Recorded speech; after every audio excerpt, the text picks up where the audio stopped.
Welcome to RCAP's Lead and Copper Rule Improvements, Next Steps Beyond the Inventory, Part 1 and 2. This is a recording of the training that was presented on 7/31 of 2024 and 8/1 of 2024. Please feel free to take your time to watch the two parts of the LCR training conducted by GLCAP on 7/31/24 and 8/21 of 24.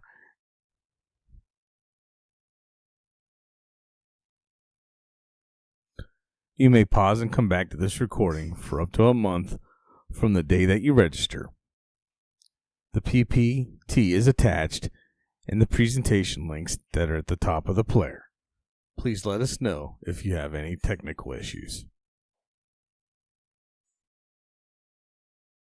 Well, good afternoon, everyone, and welcome to Lead and Copper Rule Improvements, LCRI, Next Steps Beyond the Inventory, presented by Mr. Joe Lowry, Assistant Asset Management Manager for GLCAP. Today, we're going to be doing a few different little things. If you've not participated with us before, here's some of our housekeeping. All participants are muted. Please stay on your screen. Please close all other applications out on your computer. Participate in all activities, and if you're having difficulties, please send a chat directly to me. I also have placed my email within the chat window over there for everyone. So if you have any questions, just go ahead and reach out and send me a chat. Here's a map of all of us throughout the country, and hopefully we have representation from everyone. It looks like we still might have a few people coming online. A little bit about what we do. We're here to improve public health, surface water protection, environmental compliance, economical readiness, and quality of life in small communities and rural areas. Access funding for water and sewer projects, improve capabilities of water and sewer systems, promote shared services and regionalization projects. Some useful tools today. These are located at the bottom of your screen. I can't really laser point to them for you, but they are down at the bottom to the right. You can raise your hand. You can use this hand gesture. You can participate and ask questions. You can send a chat and participate in the polling that we're going to have going on within Slido. Here's our acknowledgement for today. This project has been funded wholly or in part by the United States Environmental Protection Agency, conducted for improving water quality through trainings and technical assistance to private well owners and public water systems. I think we put the wrong slide in there. The content of this document does not necessarily reflect the views and policies of the EPA, nor does the EPA endorse trade names and recommendations of its products, of commercial products mentioned within this document. So what are we all hoping to learn today? If you see your Q&A open over there, go ahead and drop some things in there if you'd like. We are also going to go ahead and open up the word cloud. So let us know where you're coming in from as we go to the next slide. And Joe, you will be up and ready to roll. Yeah, thank you, Eric. Appreciate the intro there. Happy to have everybody with us today. Coming to you from my office here in Kent, Ohio. So it's been a pretty nice day so far here today. We got some rain the last couple days, which is okay because we needed it. So, but I'm glad everybody can be here. I see the names and the locations coming in through the chat. So glad to see it. Looks like we've got representation across the RCAP network, pretty much coast to coast, I believe. So everybody from the Great Lakes region, I can't see you, but good to see you. Glad to have you here, and of course everybody from all the other regions too. We had close to, if not 100 registrants for this presentation. So great to have everybody with us, and happy to share some insights that I have on this topic, and share some of my experience working with lead service lines, and of course the lead and copper rule in all of its forms. So that's what we're going to talk about today. Eric had the slide up and asked the question, what are you hoping to learn today? I'm going to cover a lot today. Of course, this is the first part of a two-parter. But I'm going to cover a lot today about background of the lead and copper rule and all of its iterations, and then kind of recap and show some examples of lead service line inventories that we've done here in the state of Ohio. So worked with quite a few communities over the last few years trying to help them put together their lead and copper, their lead service line inventories. And certainly a lot of lessons learned during that process, a lot of things that we've been able to glean from that and that I'm hoping to share with you. And of course, we'll build on that for the upcoming changes and the things that will be required in the future that build upon the inventories as we know them. So it's a lot, and I understand that it's kind of a big topic. There's a lot to cover, so one step at a time here. That's kind of how I'm taking it, or how I have been taking it for the last couple years. It's been kind of at times a slow trickle, at times a wall of water in terms of the information coming out and the information that's been available. But there's been a lot of information available and a lot of ebbs and flows in the changes to the lead and copper rule iterations over the last couple of years. So again, I'd like to recap that, share some experiences with you, and into tomorrow we're going to get into nuts and bolts of how to attack some of these things in the future. So we're going to start first with lead and copper rule. Again, all of its iterations. I say LCRI here. Some updates, some highlights, rule review for the first portion of today's training, and then we'll bring that together and kind of talk about how RCAP and technical assistance providers in general fit into the fabric of this. So here's some definitions if you're not familiar with it. These terms, these acronyms, they get thrown around a lot and intermixed, and I just want to give some clarity on the differences here. So LCR, the lead and copper rule itself, this dates back to 1991. And when it first came out, it established a lot of what we have today and a lot of what we've had in the past related to lead and copper. So basically anything pre-2021 is the original iteration of the lead and copper rule. That established things like water sampling. So today's sampling plans were based originally upon this, set the original action levels that were in place to determine when communities had to take corrective actions such as corrosion control, and also set some original thresholds for, and the original very kind of, well, looser, I'll say looser standards for lead service line replacement itself. So again, in 2021, the lead and copper rule was revised. So LCRR stands for lead and copper rule revisions. Again, that happened in 2021, and that changed and established some of the things that are impacting us today. So that one of the biggest things included in that was it established the requirement to have an initial lead service line inventory. It also included the provision in there that some notifications would be required along with that. So for a lot of the country, a lot of the water utility sector right now, we're kind of preparing for these provisions that were included in the lead and copper rule revision, and that is the deadline for the initial inventory and that first wave of notifications, which we'll talk about.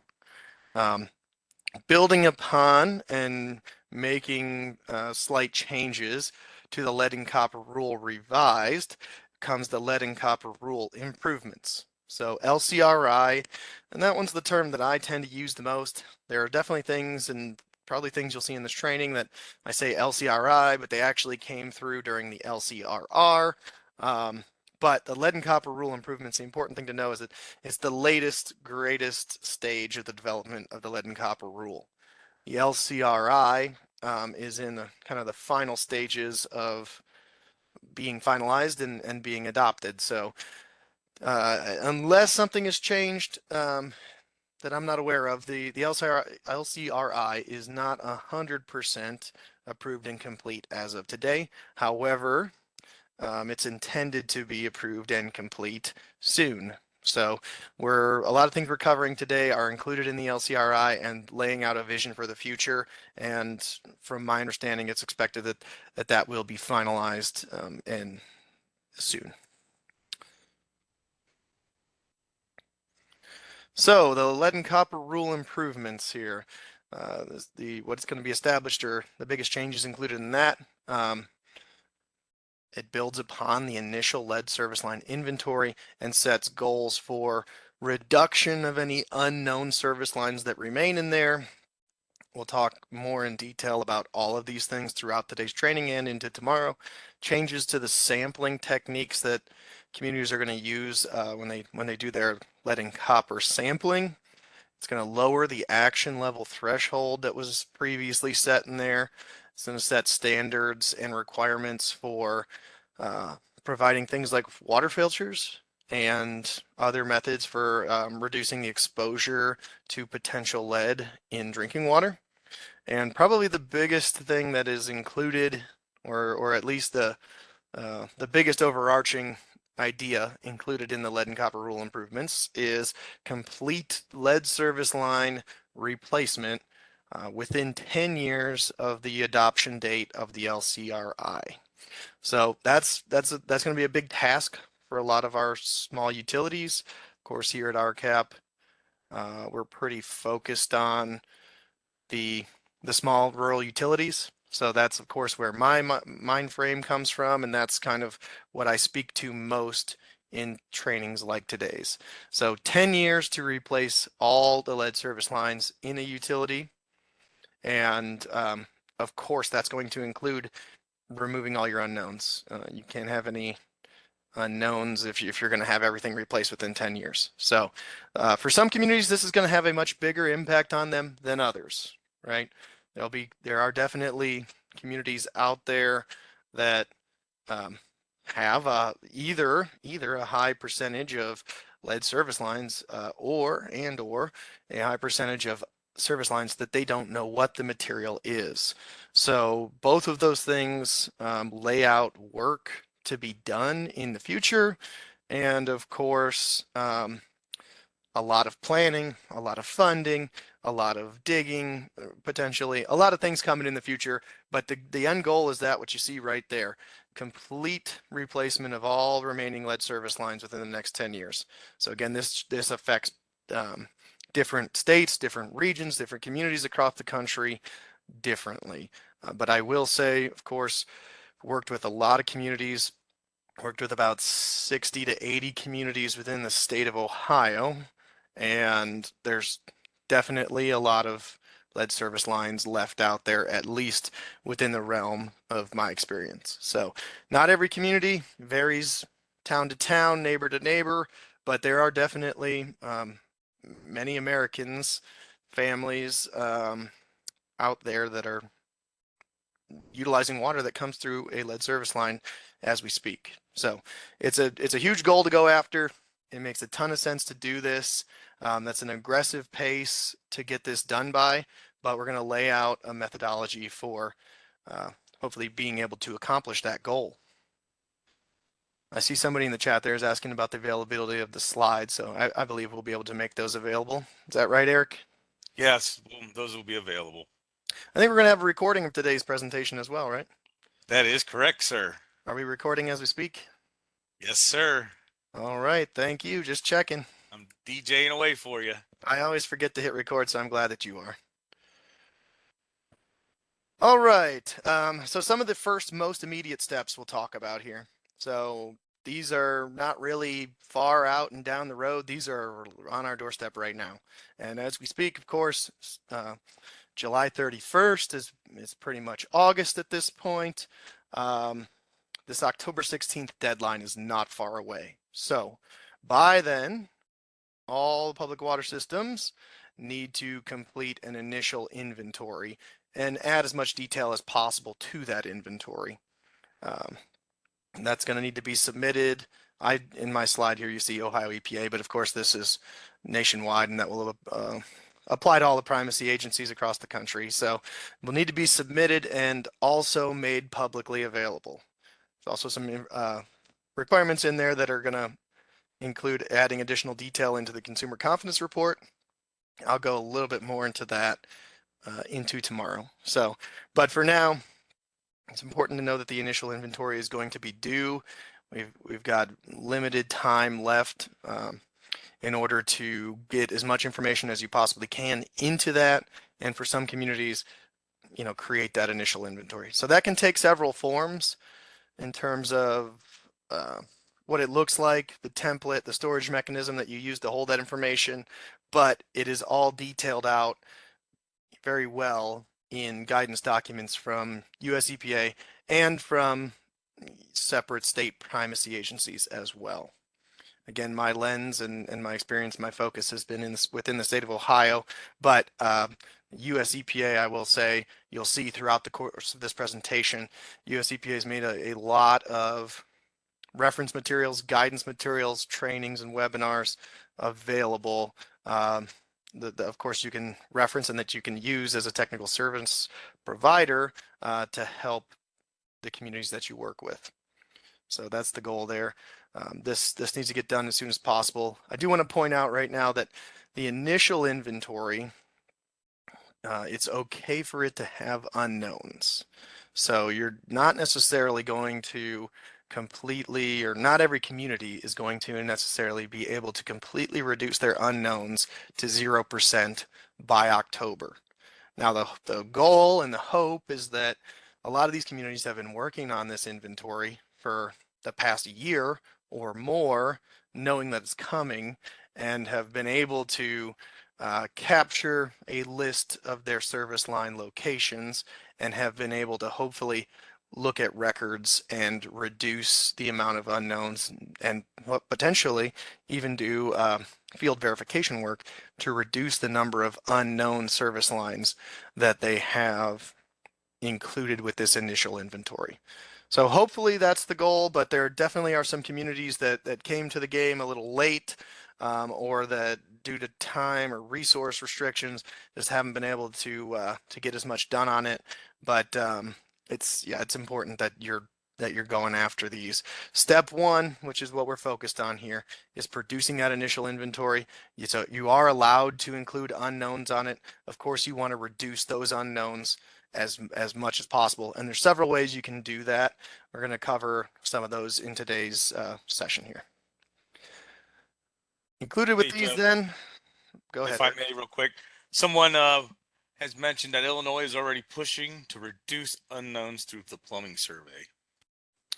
Yeah, so sending out surveys to your customers to ask them to tell you what kind of service line they think they have is a great way of going about it. We've been doing that. I do have some more slides coming up that cover things to think about when you go through that process and some lessons learned from that. So 100%, I think people should be doing that one form or another. It's a good way to go, and we'll talk more about it. So in addition to that, or directly after the submission of that initial inventory, then a clock starts, and that's going to require notification to customers. So once you put that initial inventory together, you will boil down your service lines into 4 categories: lead, non-lead, galvanized requiring replacement, and unknown. So at the end of the day, in the initial inventory, all the service lines in your or in any public water system need to be represented as one of those 4 things: lead, non-lead, galvanized requiring replacement, or unknown. And of course, there's details and nuance that go into which of those categories they fall in. Some of them are fairly simple. Others, have some nuance to the definitions as they're written.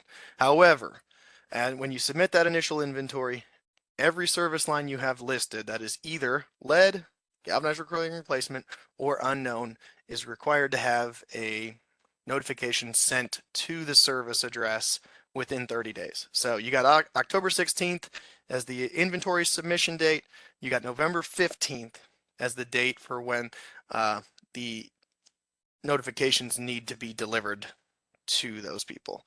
I'll point out here too, and I'll probably say this again tomorrow, but that notification does need to go to the people that are served by the service line. So the people that live or reside or work, whatever it is, at that address, not necessarily something like a landlord or a property owner. So it does need to be delivered to the people that live there. And there are several templates available for this. I'm not going to go into it too deep today, but there are templates available there too.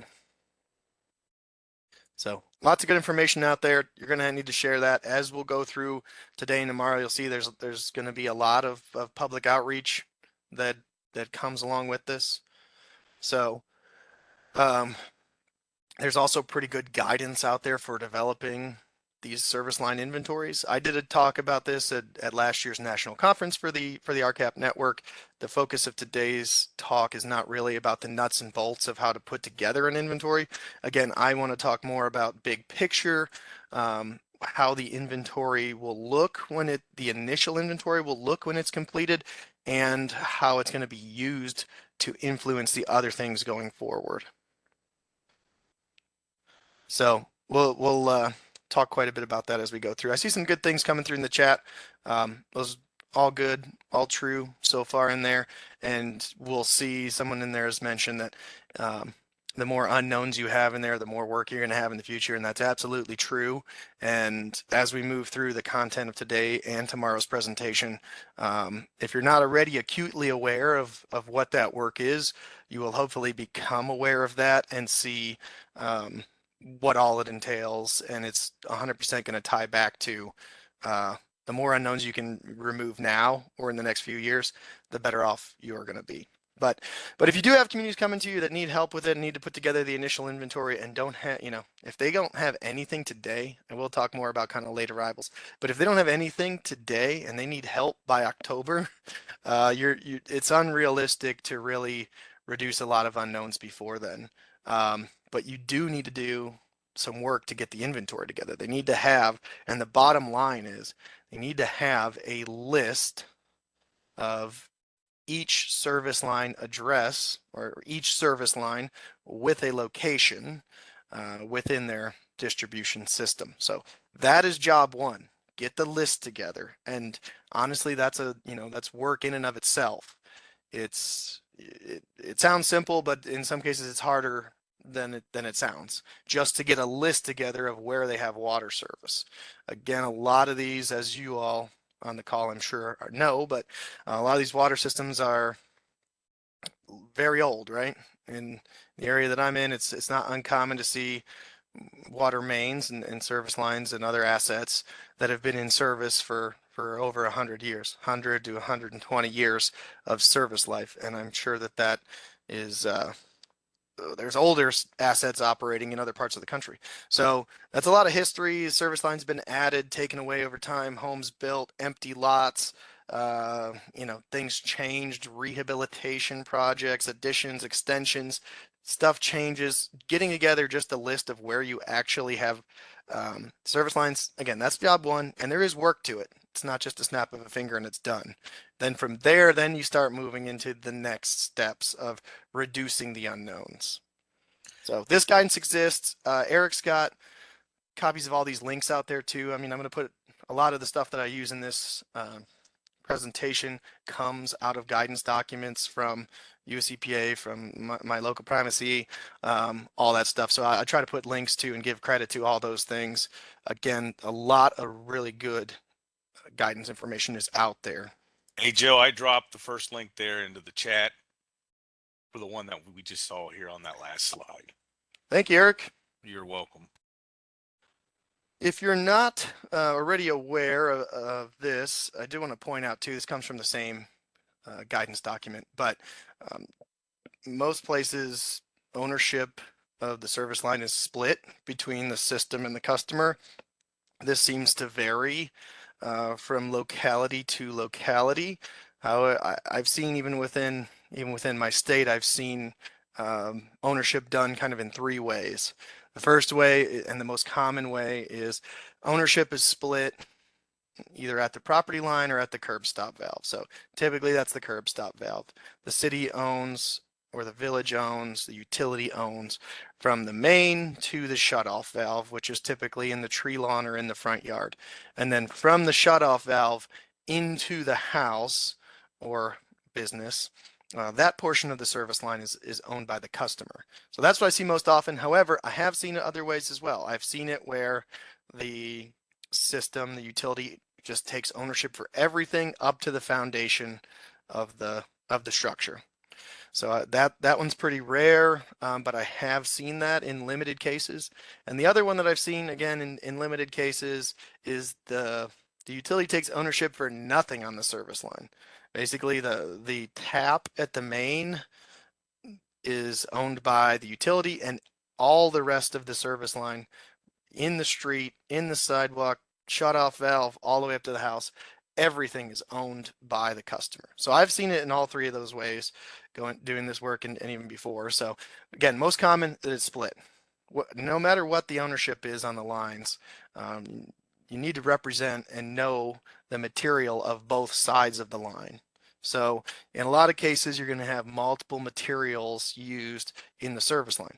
Some cases, this is going to be two materials, one on the street side, one on the customer side. However, there are plenty of cases out there where it's more than more than two materials.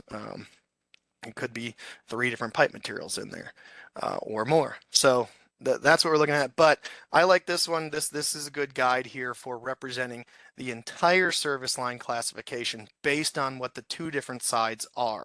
So I did the color coding on this to show that, but this is how they should be represented in the inventory. And it's not rocket science here, but for the most part, it's whatever is worse, the entire line is represented as. So if any part of the line is lead, with the caveat of minus the connector, but if any part of the line is lead, the whole line is represented as lead. Makes sense. If any part of the line is galvanized requiring replacement, the entire line is represented as galvanized requiring replacement. I will want to point out and notice too, the colors on the chart: red is lead, yellow is galvanized requiring replacement, blue is non-lead, and white, or the things that I did not color code on this, just mean the status is going to end up as unknown. And the column on the right there with the classification status, that's what the entire service line will be represented as in your inventory. So again, if any part's lead, it's all lead.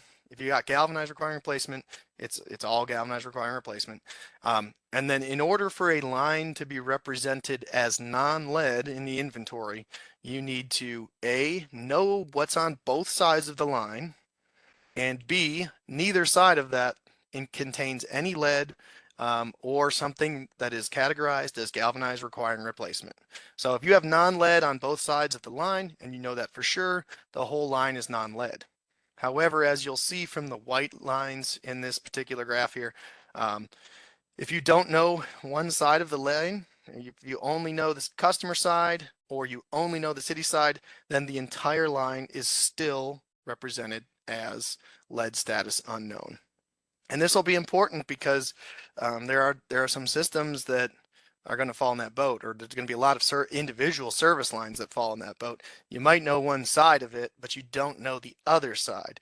And of course, when we start talking about this, like customer side of the line, you can potentially go in the basement and look at without digging, but the street side of the line is in almost all cases, at least in the northern part of the country, is going to be buried, and it's going to be hard to get to without digging. So hopefully you have records to show those, but I did want to point this out here. If you haven't already seen it, of course it's a good methodology, and it's the proper methodology to use for determining the entire service line status.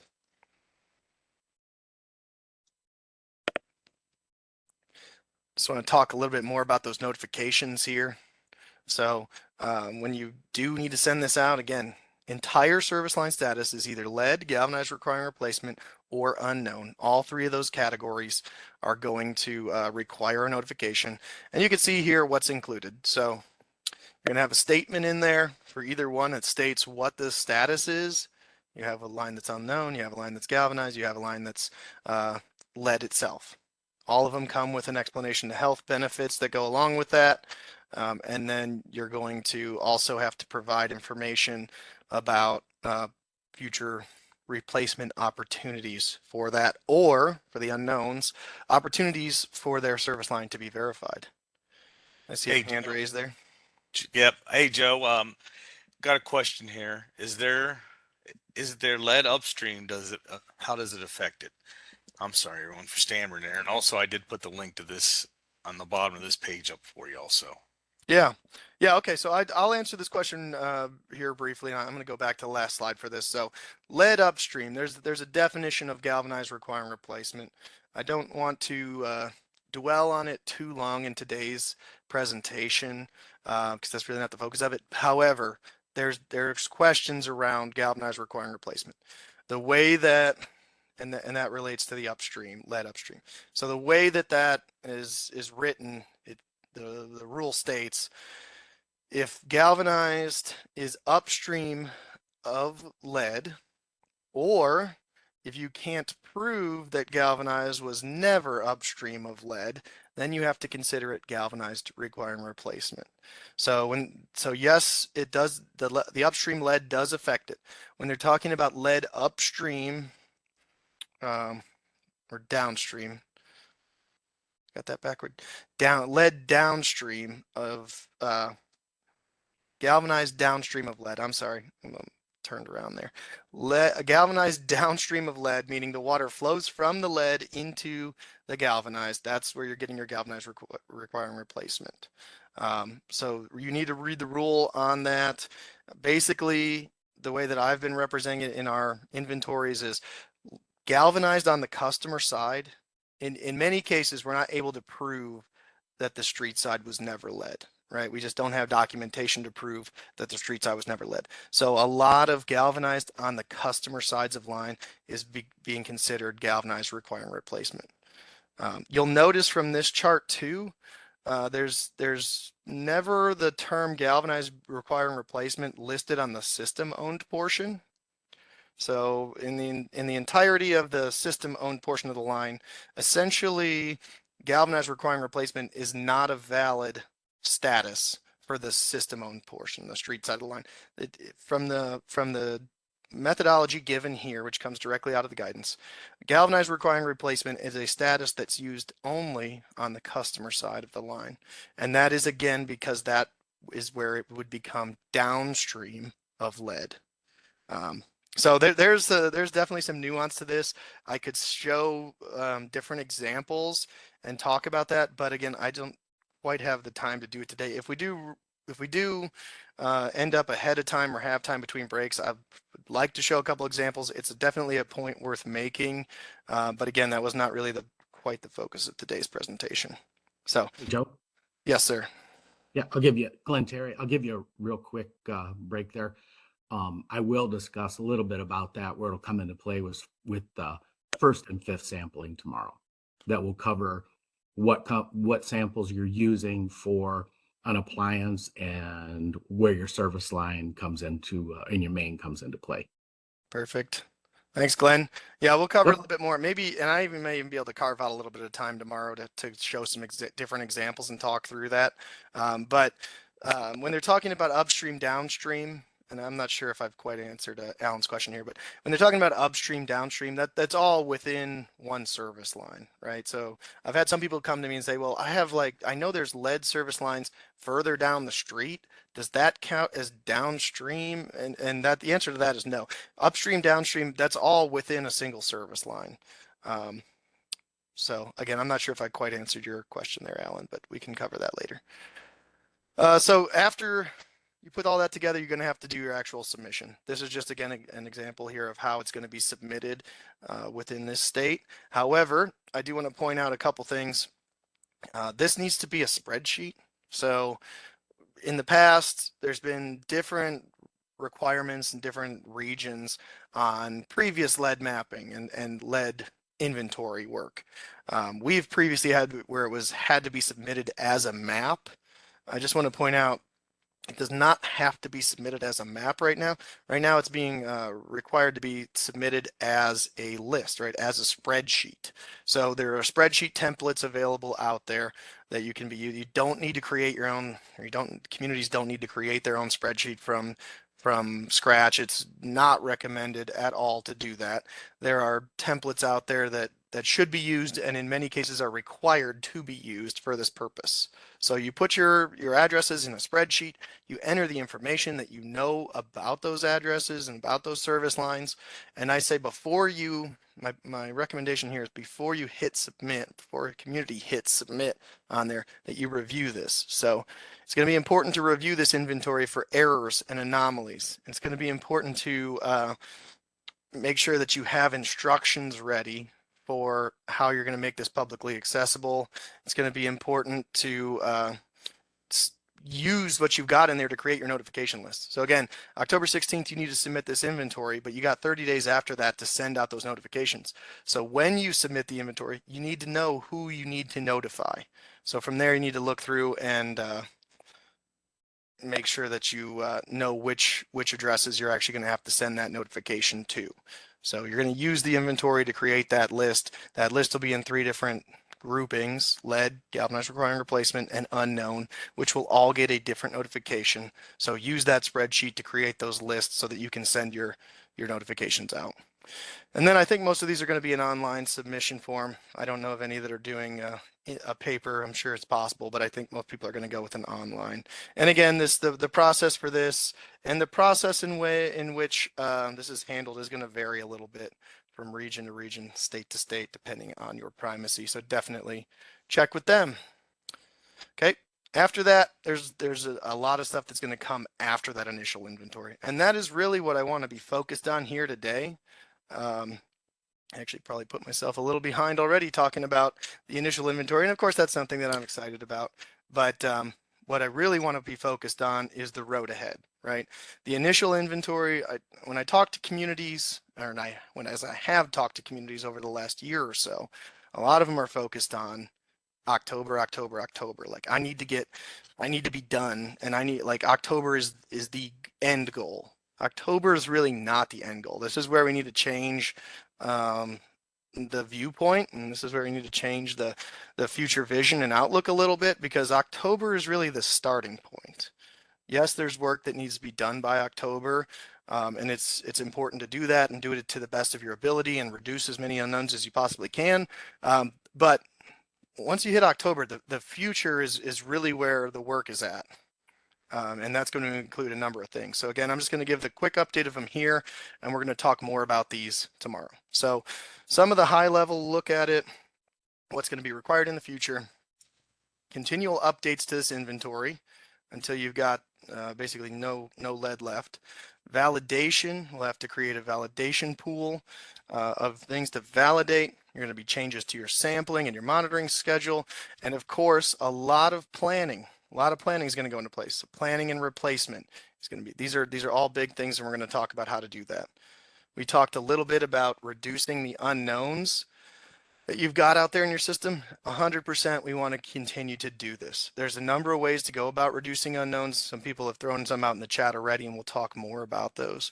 But there's going to be some field work, some verification work that you want to do, of course, and I haven't mentioned it yet today, but you want to dig and exhaust your records as much as possible during the initial inventory. The initial inventory itself is is required to be built upon a historical records review. So you want to dig and look through that. Again, I'm going to give more information about that when we talk about some lessons learned from doing this kind of work, of what those records might look like and where it could come from.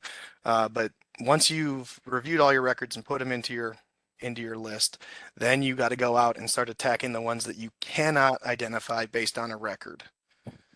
Continue customer surveying. Of course, somebody mentioned that. I think that's a great idea. We're doing that in several different forms.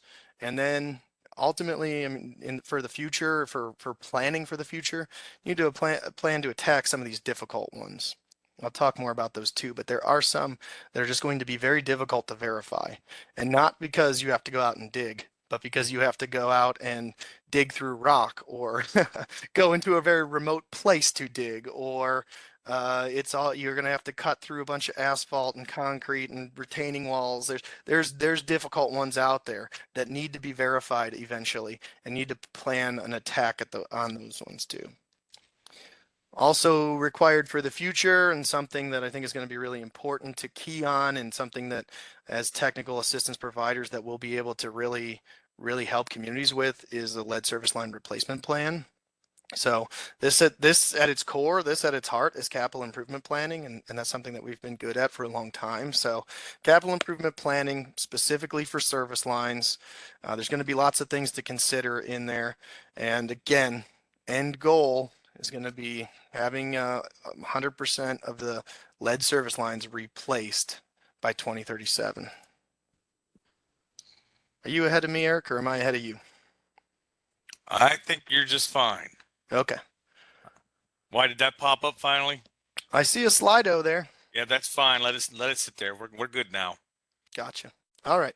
Another thing that's coming is validation. So you will be creating a validation pool, and I'm going to go through the methodology tomorrow on how to do that. I just want to make you aware now that this is something that's coming. So for some of the non-lead lines in the initial inventory or in the baseline inventory, you are going to have to do validation on those to make sure that your inventory is valid. So this is something that's going to be a 7-year time frame to do. And that's going to look like you're going to have about till 2034 to do that at this point.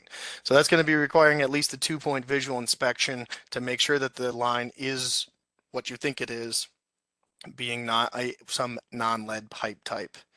So that'll be coming. Again, we're going to go through that more in detail and do some math about how to figure out how many go into your pool. We'll do that tomorrow.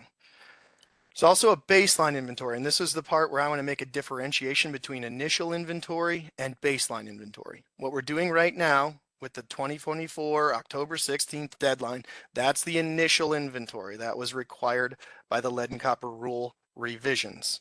Okay, what comes in 2027 in 3 years is going to be called the baseline inventory, and the baseline inventory is an improvement upon the initial inventory, and it will include a little bit more additional data that will be required at that point.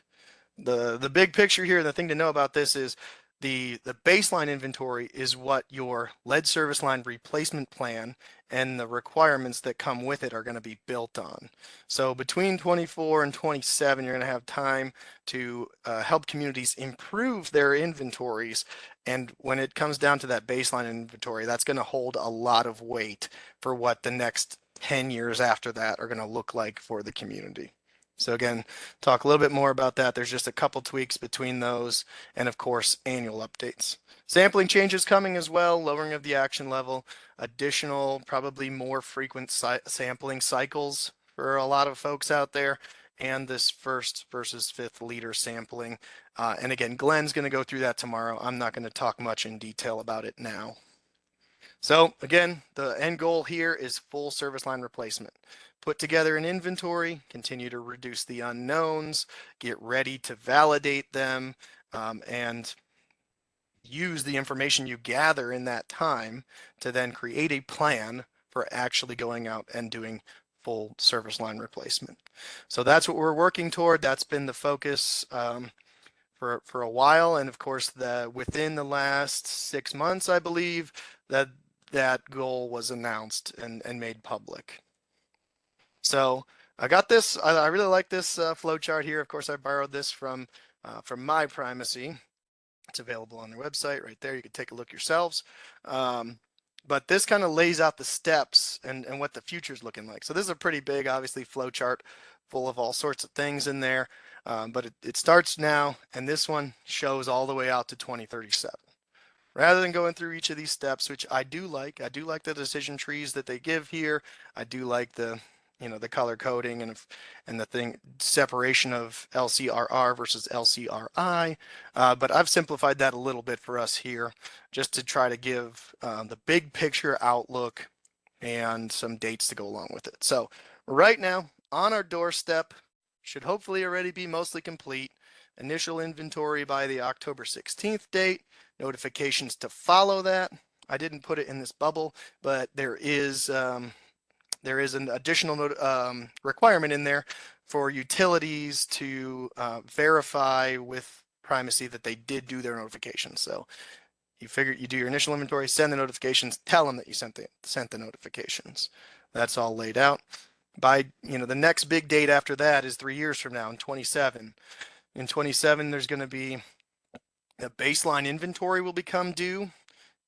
Sampling changes go into effect. Validation begins, and within the next 3 years, that service line replacement plan needs to be developed. So there's going to be work to do, not only in reducing unknowns, but also putting together the service line replacement plan by 27. Then from there, in 27, looking out even further, you're going to be working through doing validations to your validation pool. You're going to be, of course, trying to reduce your unknowns. You can have unknowns now. They're going to cause extra work, but you can't have them forever. The unknowns need to go to zero eventually. So it might not be by 2034 as a hard deadline, but I think most people would like to have all of their unknowns removed at least by 2034, if not sooner. And then, of course, during that, 27 on, you're going to be doing actual replacement work. So, I mean, hopefully sooner. Don't wait. I know I've had some communities that I've worked with that said, we know we have a street with lead service lines on it, but we're going to wait until our inventory is done before we go for funding to replace those. And of course, I tell those communities, don't wait. Go for the funding now and get it started, and and then we'll be moving along down the road. But certainly, 27 to 34 at the latest, there should be some lead service line replacement work going on if needed. Of course, annual updates will be available or will be required during that time as well. And then, of course, by 2037, all your lead service lines, all your galvanized requirement replacement should be removed and replaced. There are very limited exceptions to that, and I'll go through that tomorrow too. I think it's going to be very rare and very uncommon cases that communities, especially the communities that we work with, will actually qualify for an exception or a longer extended deadline. I think most communities that we work with, even ones with a high percentage of lead service lines, are still going to have to do it within the 10-year time frame. And again, I'll show you the math on that tomorrow. So from our side of things, as technical assistance providers, there's a number of things that I think that we can do as a national network to continue to support this work and continue to help the communities that we have relationships with and that we help to stay on the right track with this. So first of them is continued training on these requirements. Of course, like I said, there is a lot of good information out there, but it changes pretty rapidly. There's a lot of reading to it.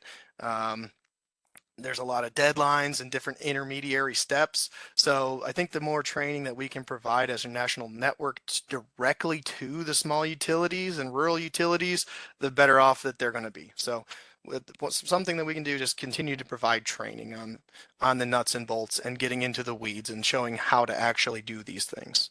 Another thing that we can do with them is inventory development and updating. I think a lot of people across the network are already doing this, helping communities put their inventories together. Again, take the mindset that you're not done in October, you just started. That inventory is going to need annual updates for the next 10, 13 years. With a big deadline coming in 27. So at this point, yes, make sure we're in compliance in October, but keep in mind that the work needs to continue through 27 and beyond. We can also, as a network in various places, help them do the field verifications. These field verifications are going to be needed in a lot of communities. There's a lot of communities out there that just don't have much to go on for records, and they just have to go out and put the boots to the pavement, put the hydrovac to the ground, whatever it is, and go in basements and turn stones and ask questions and send letters. There's a lot of field verification work that's going to be needed. And again, it's going to help reduce that work load on communities down the road. So lead service line replacement planning and also funding and project management. I think that we should continue to provide that kind of support as well. Once communities know where their lead lines are, it's always been kind of a core service of ours to try to help pair them with the right funding to get that done, and also to help them with the big picture planning of it. So we'll talk more about that into tomorrow as well. Okay, everyone, we are up to that first Slido that you should see on your screen. Joe, you said you saw it, correct? I do see it. So go ahead and feel free to answer that. If you logged in through the web page, that's fine too. We had a little bit of an issue here at the get-go. What types of service LLS or SLR planning are you offering in your region currently? And there are different choices. Please select as many as you would like. And we will move on here in a moment.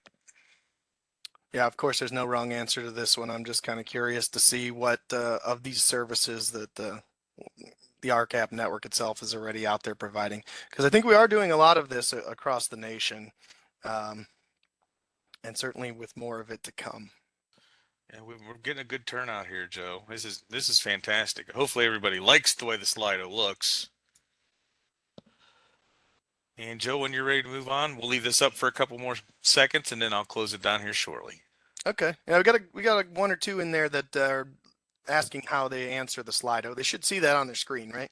Yeah, they should see it on their screen if they are logged in. If not, I did put instructions in the Okay. in the chat how to get to it. Okay. Yep. And if anybody out there is having trouble with finding Nope. the Slido there, there's no harm in putting it in the chat as well. And we will have additional interactions later in the presentation that rely on putting stuff in the chat as well. So. Right. Yep. No worries.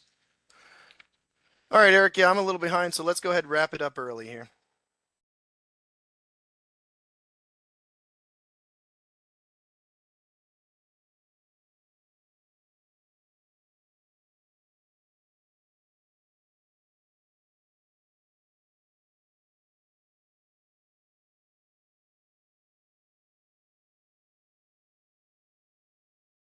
See our answers here, Joe, or no? Let's see. Poll, Slido. I do not see the answers, Eric. The answers are going to be the number 1 spot, inventory data handling. The number 2 spot, historical record review. Number 3 spot, field verification work. Number 4 spot will be the LLS replacement plans. The last, number 9, will be other and unknown are the last. Perfect. Yeah, sounds like we're out there doing a little bit of everything already, which is great, and that's what I was hoping for. That's what I was expecting. I do think most immediate communities need that inventory data handling and the records review. Of course, that's what they're going to need, but there's going to be a lot of field verification coming in the next few years, and also the replacement plans themselves. So I'm putting this out to you guys now based on the knowledge that you have. I don't expect for you to learn necessarily 100% how to do this today, but just to stimulate a little afternoon conversation. What do we think this service line should be represented as? This is an actual service line that we verified ourselves. I looked at the service line myself, dug some of the holes, and as you can see, that's the building down below. So while Eric's pulling up the Slido there, get your answers in mind. The street side you see on the left, and again, I don't expect you to know 100% what kind of pipe that is just from looking at the picture. You weren't there in person, but I just want to show you what we saw. So, street side of the curb stop valve is on the left. Inside the building, you see there 2 meters, as well as piping that goes down and out of the building. And then on the far right picture there, you see that's what's on the building side of the curb stop valve. So in this case, we have 3 points of contact, or 3 points of visual inspection. And this is what we know about this particular service. Not that it matters for the representation of the service line, but as you may see from the bottom, this particular building is the bottom level of it is a storefront, and the top level of it is an apartment. So again, that does not matter for how the service line gets represented. fully, but that's what we have here. Did anything show up on your side, Joe? I do not see the Slido. Go ahead and drop that in the chat window then, everybody, please. Okay, yeah, go ahead and start blowing us up with your thoughts about this. Again, you're not there in person, and I don't necessarily expect you to know what the pipe materials are just from looking at it. I see a couple good guesses coming in the chat.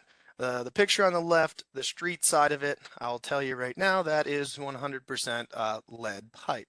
So lead on the street side, but then as we can see, the building side of the curb stop has copper coming out of it.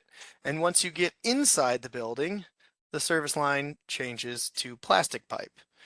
We also have 2 meters in this example. So we've got lead, we got copper, we got plastic, everything in line. Everything I see so far here looks to be lining up. So yes, for the entire service line status of this particular service line, the status would be lead, because again, you kind of default to whatever's worst, use the guidance above, but if there's lead on one side, you're representing the entire line as lead. So yes, we have lead on the street side, we have copper on the homeowner side, as well as plastic. So as you represent that, street side lead, customer side non-lead, entire service line status lead. The other thing that I do want to point out from this particular example, and a part of why I use this particular example, there's 2 meters inside. So is this 1 service line or is this 2 service lines? And you guys can kind of think about that. You don't necessarily need to respond to that in chat, but think about that, right? We have 1 line coming in and then it splits to 2 meters. This is 2 accounts. This is 2 customers. Is it 1 service line or is it 2? So the answer is most likely on that one. It depends on it may depend on how your primacy handles it. The answer that I've gotten from my primacy agency is that this should be counted as a single service line. 1 service line comes in and then splits to 2 meters to 2 customer accounts. But it should be represented in the inventory as a single service line. So again, your mileage may vary on that, check with your primacy, but as far as the inventory for this particular community, this is going down as a lead service line that will need eventual replacement. So just wanted to point that out, thought this was a pretty good example, had a couple nuances to it there. Always double check with your primacy on how some of these things should be handled. We've taken a couple questions too and asked that. The last point to make on this is, and I haven't made it yet today, but it's an important one. There is a difference between number of customers, number of meters, number of accounts, and number of service lines, right? You got to kind of split hairs between that. If you go to a community and to create a service line inventory and you say, how many service lines do you have? They're probably going to tell you how many customer accounts they have, right? Or they may tell you how many meters they have. But at the end of the day, we're interested in service lines for this purpose. And the number of service lines will be close to, but probably slightly different than the number of customers and the number of meters. So keep that in mind as you do this work. So again, my kind of some of my lessons learned here, historical records review, got to do it, important, one of the first steps of creating your initial inventory. And those could come from, the records themselves can come from a lot of different sources. You've probably seen these sources listed before in other places. You may have experience with some of these sources yourselves. What I'll say about this was actually stated already by Annie in the chat before the break. A lot of times these are just very hard to come by. Okay, so any of these kind of things, meter installation records, tab cards, repairs, plumbing codes, like all these things you should go through and determine what is there. You will find some of these things some of the time. However, in my experience, the average, the majority, most of the time, there is little to no records to work off of. And that may just be my own experiences there, but I feel like that's been shared among the group before. So I've found at least one example of all of these things in the communities that I worked with. These things do exist. However, when you find, it's few and far between that you find a good, robust, long history of documentation of service lines. From my experience in water utilities, there's two to three things that are kind of the Wild West in terms of documentation that are never documented very well. The first of those is stormwater. You'll go out and look for storm sewers and try to find storm sewer maps. You get lucky to find any kind of mapping. A lot of people just put them in and buried them. Okay, the other two things are sewer laterals, private sewer laterals, and water service lines. Records have been very hard to come by in a lot of cases. However, you need to turn every stone. You need to dig deep on these things. You need to try to go through it. Have a list in front of you of all these things to talk to the communities about and ask them if they have it, and ask them if they have it again, and ask somebody else if they have it a third time, because, of course, sometimes you might eventually find the right person, or go and start digging and find some of these things. So again, I've found them. You see an example here. This is an actual tap card, and you see it's got dates on it. Somebody typed on there. And in this particular community, they did have good tap cards that actually did include some dates and some materials, but that has been extremely rare for me. In most communities I've worked with, if they have tap cards at all, the tap card is primarily just showing the location of the curb box, just a way for them to find the curb box in order to be able to shut off the service. However, again, you got to ask the questions and look in the drawers and look in the backs of trucks and see if you can find them, because in this particular community, they did have several thousand tap cards, and most of those did show materials, including lead. So in this case, and this one is fairly representative of them, you can see it's a 3/4 inch lead line. It was installed prior to 1928. Okay, so they actually have a bit of a service record on this. They said they installed a new curb box in 1928, which means that the service line itself was installed before 1928. I saw some of the cards in this box that actually dated back to like 1902. And then they did additional work in 1931. So we're talking about a documentation of work that was done about 100 years ago at this point. So again, this to me has been extremely rare, but I have found it in very limited cases. Other things that I've seen, and things that I've seen more frequently, are records from meter replacements. So in the sample pool of communities that I've worked with, there's been a surprising number of them that have done a mass meter replacement project in the last 5 to 10 years and had the forethought to collect service line materials during their meter installation. So I would say definitely ask that question. And if you have communities that are planning a meter replacement project in the near future, in the next 5 to 10 years, they should 100% be capturing all that information while they do their meter replacements. If that's an inside the house meter, you're just getting the customer side. If they are putting a meter pit out in the yard, you can get both sides of it while you do the meter installation. That's, if you have communities in that boat, recommend that they do that. Recommend that they pay extra to have an inspector capture that information in whatever way. It's totally worth it. In most of the communities that I've had good information on, it comes from that. I've also found things from waterline as-builts, and also pulled things from county auditors to look at home built dates. You can get all that. A lot of time you don't get as much as you want.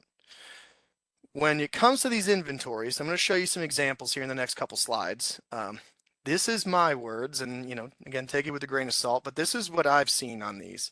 Of course, records can be hard to come by. Most of the time, if you've got an operator that's worked at the system for a long time, 20, 30 plus years, most of the time they know what kind of service lines are out there, but they might not have any piece of paper to show for it. I've come across that in a lot of cases, varying.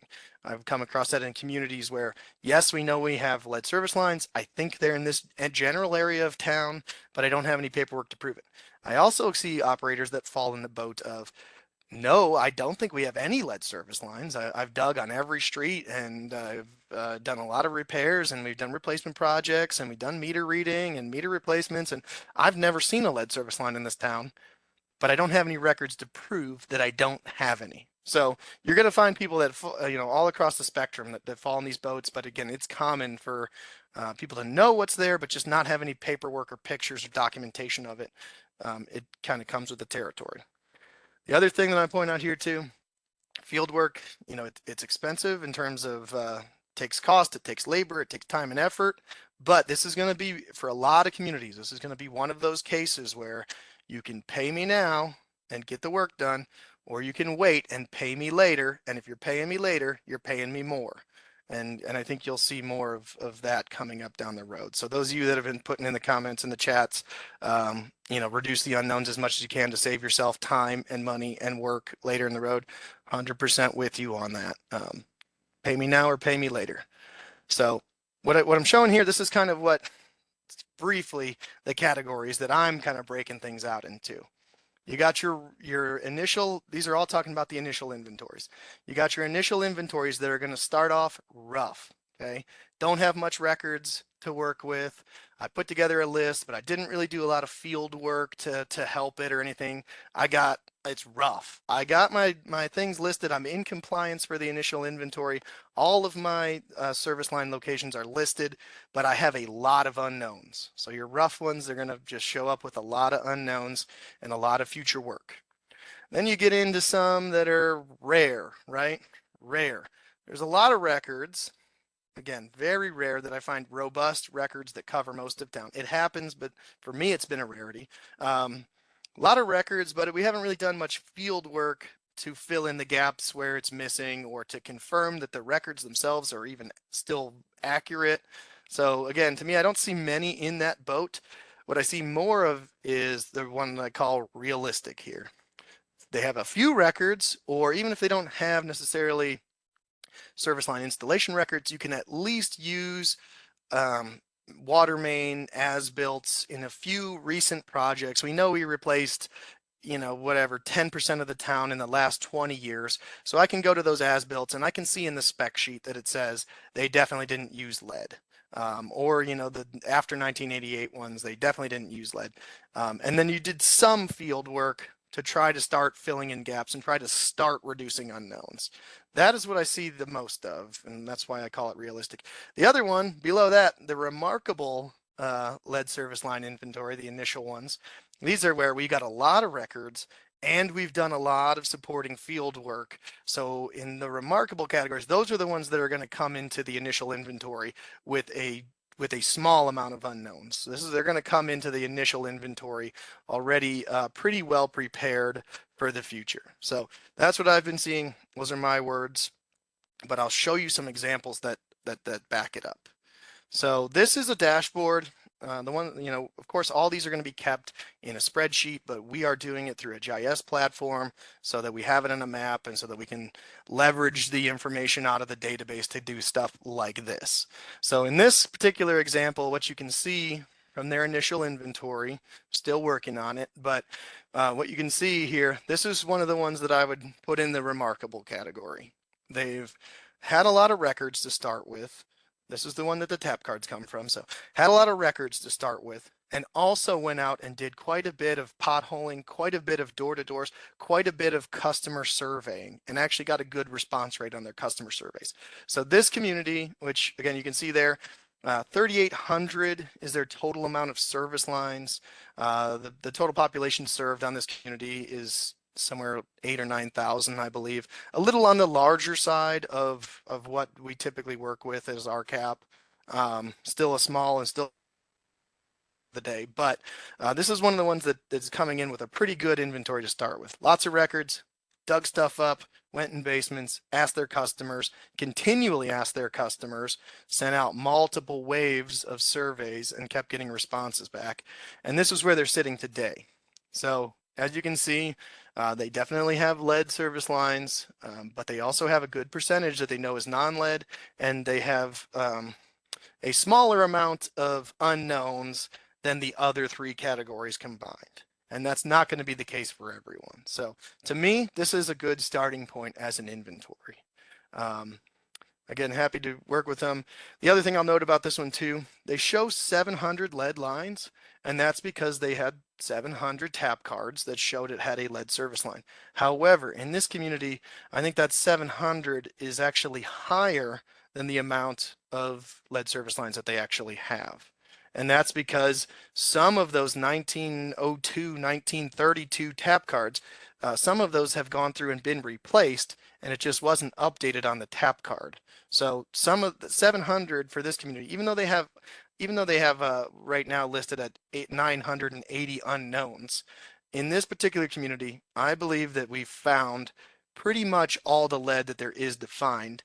And even on top of that, the amount of lead that they're showing currently at the moment is actually going to go down, not up. So to me, this is a great starting point, a great inventory to come out with. They should 100%, and they are 100% continuing to go after those unknowns today, but they've got a good starting point. This is one that I think is probably more realistic, probably more of what an average is going to look like here. In this one, you could see that they've got, they've got more unknowns than the other three categories combined. However, they've done a lot of work to get there still. So this is a community that did not have a lot of records. This is a community that just went out and did a lot of field work. So all 25 of these lead that they show here, all of these were found with field work. None of those came from records because they just did not exist. So in this case, they've been able to work it down. As it shows here, they've been able to find lead galvanized. This is one of the communities where they've got the institutional knowledge and they can say, yeah, we know it's going to be in this part of town. We know it's going to be on that street, and these streets over here probably don't have any. So again, in this case, this is close to what they're going to land on. We're probably going to be able to reduce the unknowns even more before the initial inventories do. But at the end of the day, in this community in particular too, again, what's shown as lead service lines, I don't think they're going to find a lot more. I think we've found the vast majority of lead that actually exists. This was done through a combination of customer surveying, potholing, and door-to-door scratch test inspections in the basements. So this one's, again, pretty realistic. Again, I think it's a good starting point. We definitely want to continue to reduce these unknowns. However, like I said, most of the lead's already been found. If they find lead, they maybe find 5 or 10 more maximum. We know where the lead is now. We can attack it, and the rest of these unknowns are in all likelihood going to be non-lead pipe types. I have another example here. This one I think is more of going to be kind of more probably what we're going to see in a lot of cases here. In this case, again, more unknowns than the other three categories combined, but this one has not had a lot of potholing. This one still had door-to-door inspections, basement scratch test, still had customer surveys, and we got a decent response from customer surveys. But they didn't do, just because we're of limitations due to funding and that, didn't do potholing. So in this case, we've seen a lot of the customer sides, but we've not seen a lot of the street sides. And again, the customer sides you can go out to in a lot of cases and see it without digging, but the street side is completely buried. And if you don't have records, what are you going to do? So again, in this case, they're only listing 3 lead, but this is a case where there's definitely more lead out there. We know 3, and we primarily know those 3 because the operators that had been there had recently dug them up and just knew that those had or seen them or whatever. They knew that they existed. So we did not find a lot of other lead because we didn't do a lot of potholing. So that's another one that's going to be probably pretty common. Here's your rough one. Here's your rough initial inventory. And again, this is not going to be uncommon. There's going to be plenty of people that are in this boat. You can see the unknowns here are more, like whatever that would be, 5-10 times what the other 3 categories combined are. So there's going to be communities that fall in this boat, and this is not necessarily where you want to be. You want to go after and try to reduce those unknowns as much as possible. However, if you don't have the records, then you're going out to do field verification, which again is limited by time and resources and money to do that. So those are a couple examples. I do want to point out again on here that these examples I'm showing, I was pulling from our GIS dashboards, but this is not required to be a map. It's not required to be in GIS. It is required to be a spreadsheet. So there's the spreadsheet template is available. It exists. I actually forgot to put the link on this one, but this is the spreadsheet template that you may have seen already. This comes directly from the US EPA lead service line inventory web page, and you can download a copy of it. The other thing that I would say and make sure to point out on this too, each region or each state is able to modify that template from US EPA. So this is the template that US EPA puts out, and then my primacy agency is requiring the use of their version of the template. So within my state, I go to my state primacy's website and download a copy of this. So that's out there. Again, this is another thing, and we'll probably say this about every slide in this presentation, but check with your primacy about which is the proper way for you to do it. Some are very specific with them, the formats that they're accepting. Again, for me, my primacy is accepting either this format that you see on the screen or a CSV out of GIS that matches this format exactly to a T. So make sure that you are using a compliant template. And like I said, in most cases, there should be no reason to create your own template. Start from scratch. There should be a template available from your primacy, and there's probably one that they specifically want you to use. So with all that in mind and looking at those examples that have all had significant help and work along the way, there's going to be some late arrivals, right? There's going to be people that, and I'm sure that you've already seen this, but there's been people that just within the last few months have started to really realize that they need to get this done. And they've come to us as RCAP for help doing it. So again, it's not the best starting point, but if they're coming to you later, they're coming to you now, or if you're working with the community right now, that's not done enough yet, or just don't have the pieces in the right places, you can still help them, but you got to keep in mind what the ultimate goal is on that and the time frame that you have. So again, if they're coming to you late, you got whatever, about 2 months to do it. Download a copy of the template, get a copy of the customer list, fill the spreadsheet with addresses from the customer list, and then sit down and ask them, what records do you have? Which of these do we know for sure are not lead? Are there any of these that we know for sure are lead? And how do we know that? And then set them up. And if you're doing that with them, you know, you can kind of say, this is what's going to get you to a compliance standpoint by October, but you have a long road ahead of you. Keep that mindset, keep that perspective. There's stuff coming up for the long road. And again, be ready to continue to verify these things and reduce them in the future. So while it's not required specifically, it's going to help you. It will be required to reduce to 0 in the future. Here's some of the options that are out. These are not all the options. Some of the options that we've already talked about: customer surveys, scratch test inspections, water sampling, predictive modeling. There's some other options in there as well. To date, we have gone through and we've gotten over 1,300 digital surveys in. That's not counting all the paper surveys that we've got, because we're offering it in both ways. So there's thousands of paper surveys. I'm not exactly sure how many we've actually handled, but we've got 1,300 that came in through digital sources. My team's out there working nonstop. I got my team's in like 3 different places, different crews out there today. Knocked on over 10,000 doors, attempting to do in-home inspections on a canvassing strategy. And we've completed over 1,500 in-home inspections. We've also dug over 1,200 potholes to do service line inspections as well. So we're out there knocking down these unknowns and doing verifications. We've been on that hot and heavy, very hard for the last year or 2. Some of the lessons learned that I've picked up along the way: again, when you come to the records, yeah, they're sometimes, some cases, hard to come by, but be unassuming and ask more than once. Have a full list of all the potential records that might be out there and go through it and ask them, do you have these? And ask them again, have you ever had these? And ask them again, is there any storage place that you might not be thinking of that you might have these? Continue to dig deep on these things. There are, it's not zero records everywhere. There are records.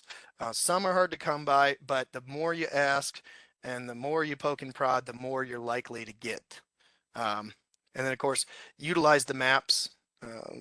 Sometimes it's hard enough just to get information about water mains, let alone service lines. But a lot of times you're going to find more as-built and spec sheets and blueprints and Mylars than you will tap cards. And you can glean information off those maps. So use those. Also, you got county auditors records. We're pulling in the county auditor's records, and we are using that to eliminate houses that were built after the compliance date of 1988 for us. So my question to you, what kind of service line records have you guys seen? And the Slido is working, so go ahead and just drop it in there. If not, once again, you can use the chat window. And Joe, if you'd like to proceed while they're typing and we can revisit, that's perfectly fine also. Sure. Yeah, I'm definitely interested to see what people have come up with, but I am going to go ahead and truck on here and get through the remaining slides that I've got for today. So my recommendation to you based on my experience on this is be ready to capture these records going forward. No matter what they have from history, we can't really change history, but we need to be ready to capture these things going forward. So yes, you have the lead service line inventory template. You should put it there. But my point on this one is you should be putting this somewhere else too. You should be putting this into, if you're using GIS to track your assets, put it into GIS. If you're using this, or if you're tracking this through like an asset management plan, put it in there. Yes, you're going to keep that inventory going, and yes, you're going to keep updating that over time.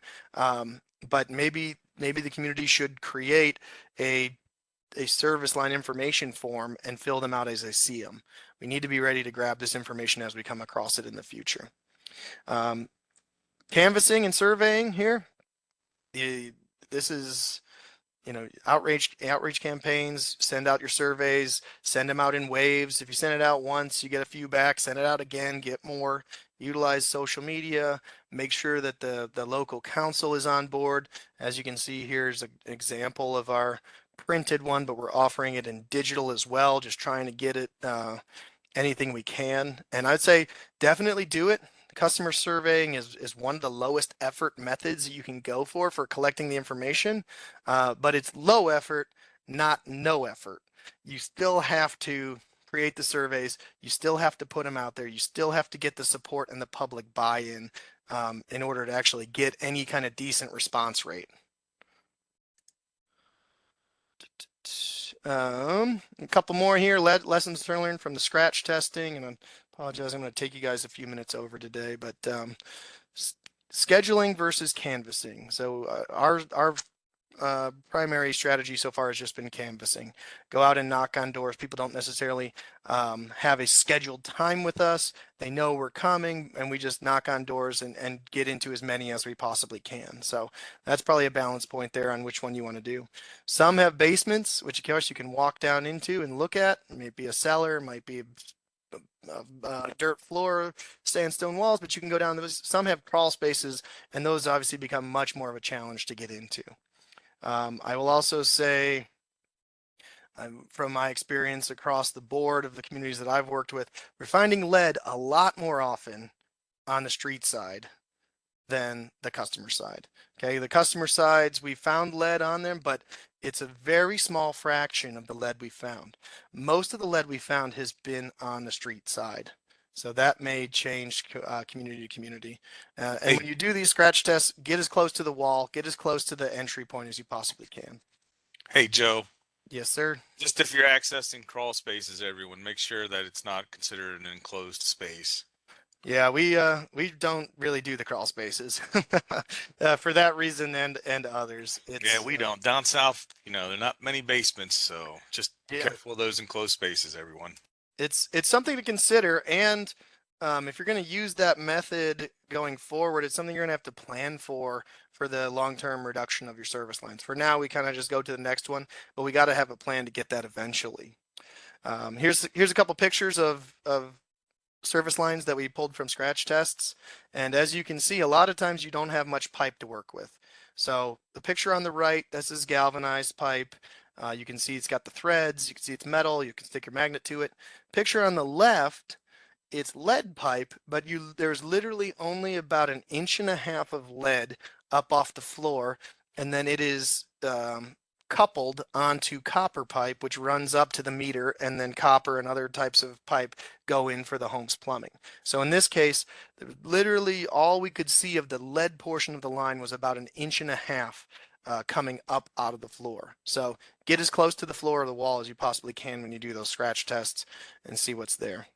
And then again, my recommendation, inspect any home anytime it's accessed. Communities should be ready to capture this, have a place to store it. If they're going in to change a meter, if they're going in to look at a problem, if they're going in to do a manual read, if they're going in to do a backflow prevention inspection, look at it, look at the service line while you're there and just grab it.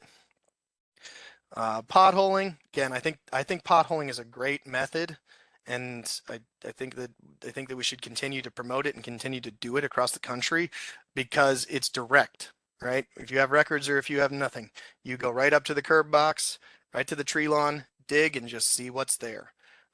Ground conditions obviously can make this tougher in certain areas than others. As you can see in this one, we did it successfully, but that's a whole lot of roots to contend with. You also run into rocks, you also run into clay, you also run into curbs and other stuff, all sorts of weirdness. But at the end of the day, you know you're going to pull up, you can dig a hole, you can see what the pipe is for sure, and then you know. So I also make a note on this that these are visual inspections, right? You're digging a hole and you're looking about, for us, you're looking about 4 feet down into the hole to see what the pipe is. But it also comes from feel, right? What you can see from the top sometimes is obvious, sometimes is not. There's experience that comes with it. And by using the digging lance, by using a magnet on a stick, by using something that you can tap the pipe with, you kind of feel the properties of the pipe in addition to seeing the pipe. So other things there, use standoff. So if you're coming up to a curb stop or a meter pit to dig on it, try to get a little bit away from it. So, in the past, the curb box, the meter pit could have been replaced and they could have put stubs off the sides there. So you can't, you can't control that 100%. Somebody could have put 6 feet of pipe on into the street and then it changes back and you don't know that. But I think it's realistic and safe to take a short standoff away from the curb stop. I've heard some people say go far away from the curb. Look at the curb stop and go 4 or 6 feet away from it. Yeah, that's probably a good practice, but if you've done this work, you realize that those service lines just curve and twist off and take a 93 inches away from the curb stop, and then it's gone, and then you're digging all day on a wild goose chase. So for the most part, we start close to the curb box and then start to move away from it a little bit.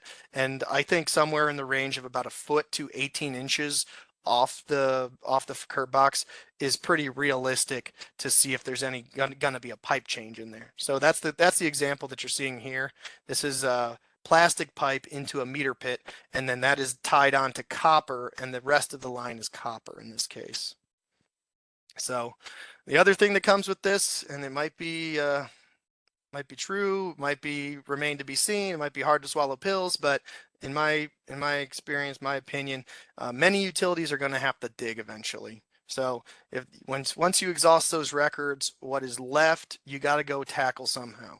There are other methods that can potentially be used, but I think most utilities are going to end up digging something eventually. So plan for those digs, plan for the cost, and some of the digs are more difficult than others in terms of digging hardscape, digging through concrete and asphalt, digging through roots, getting in difficult to access places, all sorts of scenarios.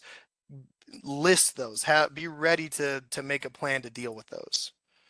There are other types of emerging tech. I really like this this paper that I've got up on screen here. It's definitely worth a read. It goes through way more options of tools and techniques for doing this work than what I've just covered. And those things are definitely worth considering, and also considering the efficiency of the tools, the cost of the tools, maybe some drawbacks that come with it. But I think at the end of the day, there's no one size fits all solution. Most communities are going to need to take like a multi-technique approach in order to most effectively get this done. So again, burn the candles at every end that makes sense to burn it from. And that pretty much take us to the end for today. So I want to end and just say, looking out to the future, thinking about expectations and future planning, it's planning work. And that planning is going to be built on this inventory. What we submit in October is more than compliance. It's going to be the foundation of things going forward. So we want to make that as good of an inventory as possible, knowing that we're going to be continuing to build on it and continuing to improve it over the next several years. And then that's going to be the foundation of some requirements in the future. So again, we're going over those requirements tomorrow. We're doing some more math tomorrow. But again, October, we're just at the beginning of the road. We're right up at the front. We're at the starting line. We're looking at where we're going to go over the next 10 to 13 years. So I'm going to go ahead and take a final poll here, and we will pass it off to Eric and end out. But yes, we have a question there about when's the next part of the class. Tomorrow, same time, different link, and we'll pick up from there. Okay, everybody. If you just don't mind answering this poll real quick, which of the following are required after the initial LSLI submittal? For communities with SLSLs, GRRs, or unknowns for the inventory. Select all that apply. And we appreciate you attending today. We hopefully you learned something from us. Thank you for putting up with our Slido. It was actually the first time we've used it, so it went off quite well, and we greatly appreciate everybody trying to help us out here with figuring it out. Tomorrow we will start same time, same day. I will put, somebody's asking for the link, so let me put that up for everybody here in 1 second. Let me pull Go ahead and up there. advance us here anyways. Keep going on the Slidos, but for communities that have any lead or galvanized or unknown, which again is going to be a large portion of the people will have at least one of those three things. All these. Okay, everyone, it is now 1 o'clock. You should see over here in your Slido should have popped up. I believe so. Go ahead and type in where you're calling in from today. You can put the city also. You are here for lead and copper rule improvements. Next step beyond the inventory part 2, presented by Mr. Joe Lowry, the asset management manager, and Mr. Glenn Terry, RCAP operator from the state of Michigan. A little bit of housekeeping. All participants are muted. Stay on the screen. Close all other programs out. You can leave the Slido up, please. Participate in any and all activities. And if you have technical difficulties, please chat with me directly, Eric Petrus, through the chat window. Here's a map of where we're all calling in from today, hopefully. We're glad to have you here with us. Improvement of public health, surface water protection, environmental compliance, economical readiness, and quality of life in small communities and rural areas is what we're here for. Accessing funding for water and sewer projects to improve the capability of water and sewer systems to promote and shared services and regionalization projects are what we're trying to accomplish. Some helpful tools. You're going to see most of these tools located at the bottom of your screen. If you'd like to raise your hand to become unmuted or anything, please go ahead and just tap on these as we go throughout the day, and we'll be glad to answer questions as we can. We may hold most of them to the end, but feel free to do what you need to do. Here's our acknowledgement for the day. This training is funded and or carried out as part of the EPA RCAP training and technical assistance for small water systems to achieve and maintain compliance. And what are you hoping to learn today is the big thing. Hopefully you see the smoke test going on over there. That's something Joe did with his team. And Joe, you are on. Thanks, Eric. Yeah, I appreciate that. We're once I get the ball there, we'll take off and run it. Trying to get it down there. There you go. Did welcome back everybody that came from yesterday. I did take a quick look through the list of names, so it looked like we got a lot of people back that were with us yesterday. good to have you all with us again. Looking through the registration from yesterday and today, it looked like we had a majority of the states through the country represented here at least 2/3, if not more, maybe 3/4 of the states across the U.S. represented here from within the RCAP regional groups to the national network. And again, thanks for being here on that. I did throw that in, what you're hoping to learn today. Obviously, I think most people are here to learn about lead and copper rule improvements and inventories and that, but I did throw in, this is a fresh off the presses picture from some smoke testing that we were actually doing this week. So totally different topic, but you know, exciting to me, probably exciting to some of you guys. So we got some smoke testing going on, and as you can see from this one, quite a bit of smoke coming up from lots of different places, including some catch basins. So I'm going to put in a shameless plug right now. We're going to do a smoke testing session at the national conference coming up here in a few months. So if you want to see some more about smoke testing, some more fresh examples, and look at some data with us, you know, be happy to share that information with you at the national conference. And of course, looking forward to seeing everybody there. Another special thanks before we get started here to Annie, who stayed on and chatted with us a little bit yesterday and shared some of her experiences with us as well. So thanks again, Annie. Today we're going to dive into it. We're going to talk about some additional new requirements related to these topics that you see here. And then I will be passing it off to Glenn Terry from Michigan, who's going to give us a run through of the new sampling procedures, what that's going to look like coming very soon. And then we'll round out the day talking a little bit about lead service line replacement plans, the details, what needs to be in them, how many lines you're going to include in your metrics, how it rolls into capital improvement planning and asset management. So a lot of good topics for today. To get started here, of course, we talked a little bit about notifications yesterday. So as we discussed yesterday, notifications to lead, galvanized requiring replacement, and unknown service lines are going to be due by November 15th. That's 1 month after the October 16th deadline.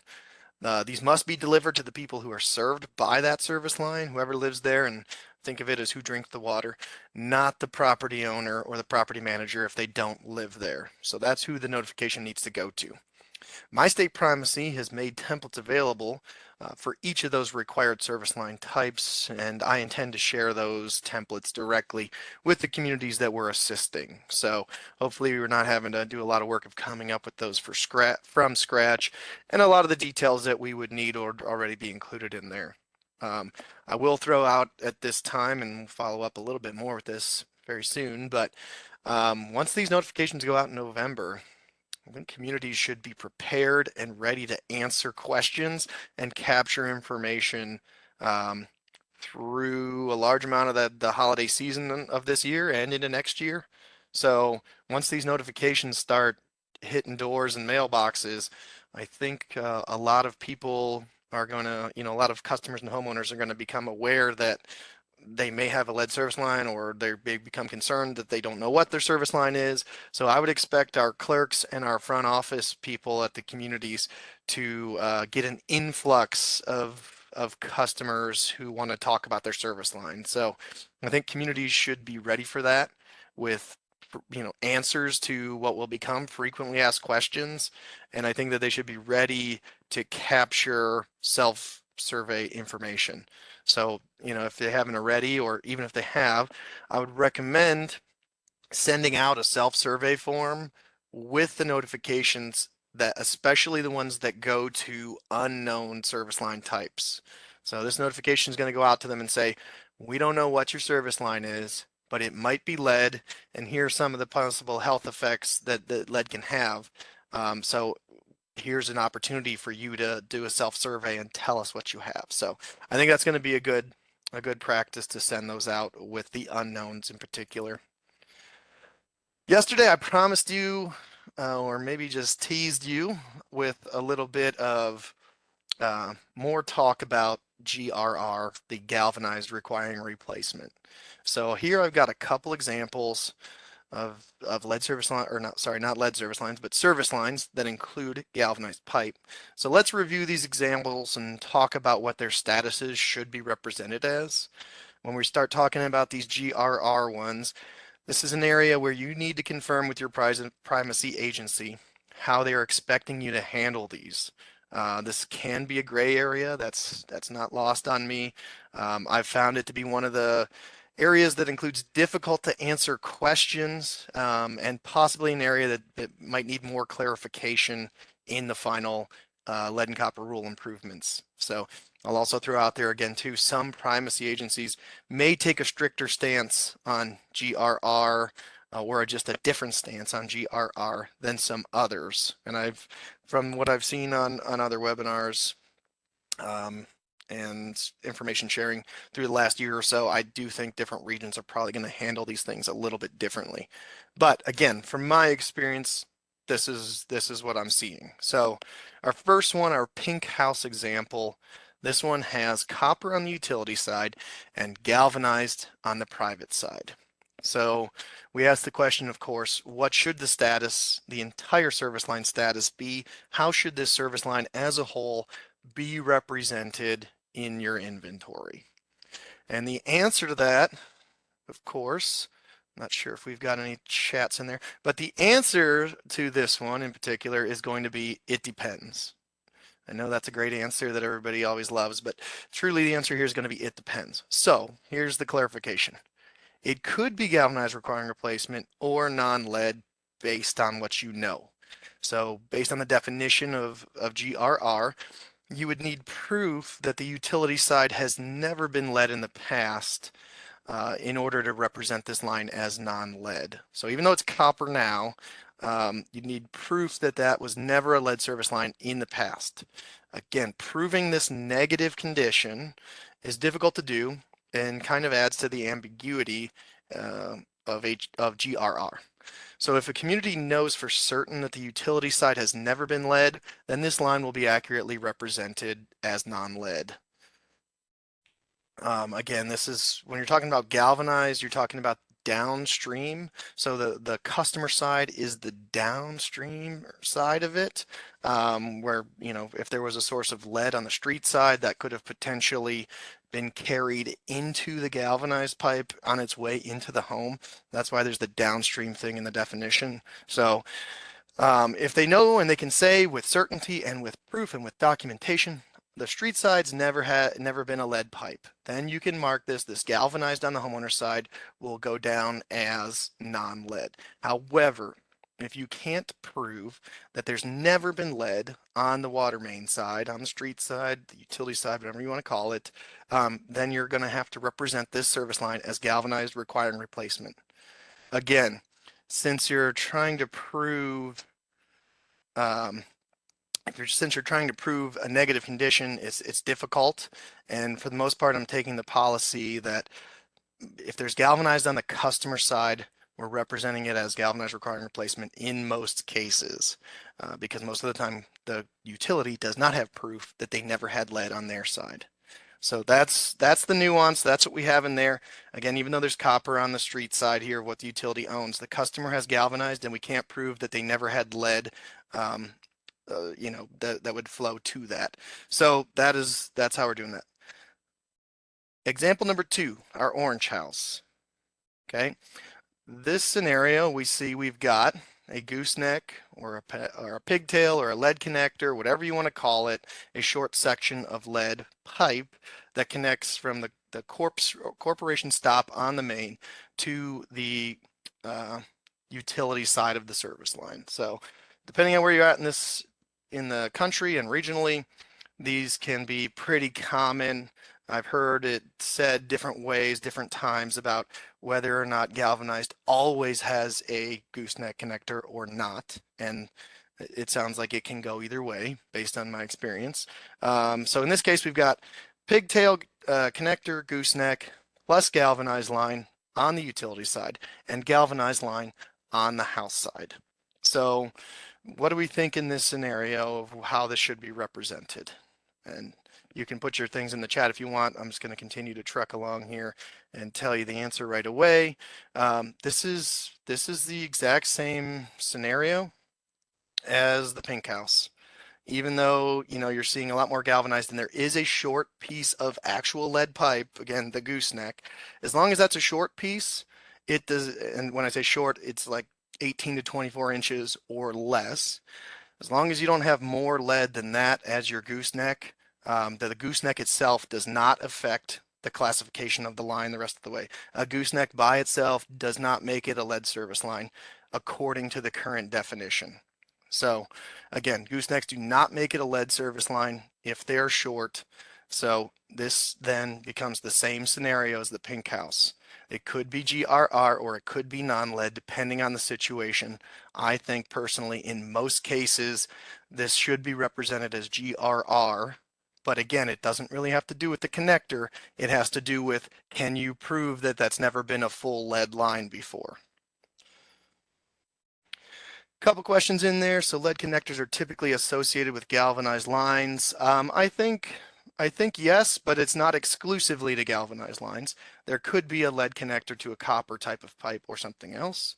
Are connectors ever represented on meter setting diagrams? I have not seen that personally. And if anyone else has seen any kind of documentation that shows a gooseneck, I'd certainly like to hear about it. But no, I've not seen any documentation really of the goosenecks other than institutional knowledge. So if they want to put that in the chat, I'll monitor it for you. Thank you. Okay, last scenario, our greenhouse here. This one, unlike the other two, this one has a definitive answer. So this one is definitively non-lead by the definition given to us, right? I don't believe that this should be represented any other way as non-lead. And I didn't say it first, but this one has goosenecks, a gooseneck on the galvanized portion on the utility owned portion of the service line. So we've got galvanized attached with a gooseneck. The customer side of the line is plastic. So again, this should be represented as non-lead. This will not require replacement based on the current rule. If you know about the gooseneck, you should document that, right? So if the utility knows that that there's a gooseneck on this greenhouse service line, they should document that, and there's a place to put that in the inventory template. If communities come across goosenecks while they're doing work and that if they have it dug up, they are required to replace the gooseneck itself. However, as a whole, the status of this service line as it should be represented in the inventory is non-lead, and this will not go into the replacement pool when we get to talking about that. So again, it's a lot to wrap your head around. And honestly, I wouldn't be surprised if the way galvanized and the way goosenecks are handled changes in the future, but currently that's the way the rule is written. So again, check with your primacy on what they want, but that's been my experience in my region. Hey, Joe, we've got two things in the chat there. One, I thought goosenecks were to target for replacement. Goosenecks should be replaced if they're exposed, right? If you find them, you should replace them. But goosenecks themselves do not make a service line a lead service line by themselves, according to the way it is written in the rule, which was a surprise to me when I read it the first time and the second time.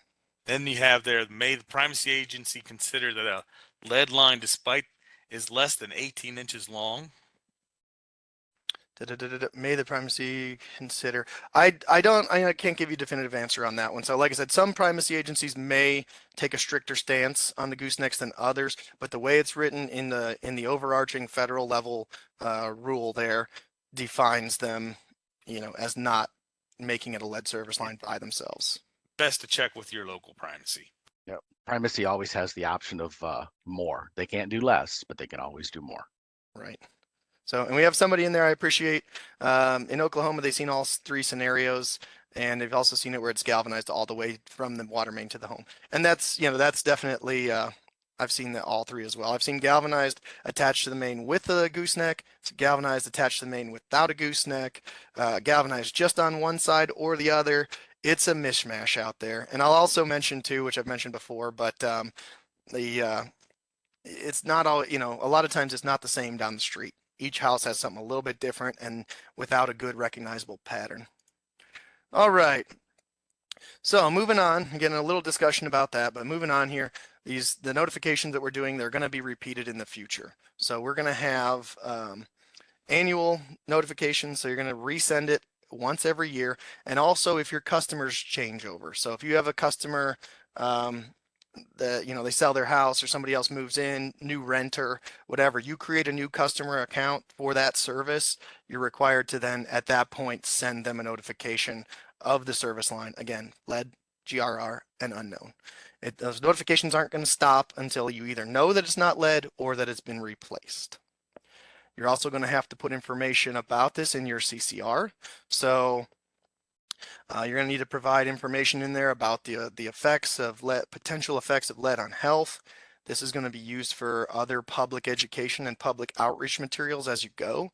The rule specifically states if you have a large portion of non-English speaking people, you need to provide this information with translation into different languages, whatever may apply. You also need to include a statement about how you're going to handle sampling in daycare centers and schools with a note about how your customers can access information about the results of sampling in schools and daycare centers. Like I said, you're going to be ready to respond to customer inquiries.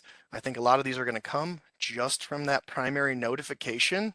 However, there's also a separate requirement in there that utilities must be ready to respond to customer inquiries about incorrect materials specifically within 60 days. So if the customer calls and says, hey, you said I have a lead line, but I had it replaced in the last couple of years, it's no longer lead. They need to be ready to capture that information and respond to the customer's inquiry within 60 days. The other thing that's in there that they call out specifically is the utility needs to be ready to replace the city-owned side of a lead service line within 45 days of notification that the customer has replaced their side. So what that means is if a customer replaces their side of a lead service line, the utility is required to come out within 45 days and replace their side. The only exception in here states that if the utility can't do it within 45 days, they can request to do it within 180 days. But they have to do it when the customer does it. So again, this can definitely have some impact on this one, because if you have a bunch of customers get this notification, find out they've got galvanized or lead and start replacing, you got to have the money and the crews and the supplies ready to go out and start replacing the community side. So that is specifically written in there, and I think that the utilities need to be specifically aware of that. Another thing that I think is important, both written in the rule and for the impact outside of what's written in the rule, is having policy in place. And I think that this is something that we can really help with as technical assistance providers. So, you know, executing the lead service line replacement plan is going to hinge largely on having policy in place to support that. There's still some communities out there, as I'm sure you know, that do not have clearly defined ownership in their ordinances. I do asset management with a lot of communities and do a rules and regulations review as part of the administrative review of the asset management plan. And there's a lot of communities that are operationally doing things, but don't necessarily have the legal standing in writing that they need in order to carry those things out. So it's going to be important to review, for the communities to review their ordinances, their rules and regulations, and make sure that they have it in writing who is responsible for what. So I pulled an example here from a community that I've worked with in the past, and this is a good one that shows what materials must be used, and also specifically states, which I don't see that often, that when a water service is found to contain lead, the owner is required to replace it within 30 days. So this is the stance that this community is taking, and they have it in writing in their ordinances to back it up. So that's going to be important. Again, the LCRR and LCRI both dictate that the utility replace service lines that are under the control of the utility.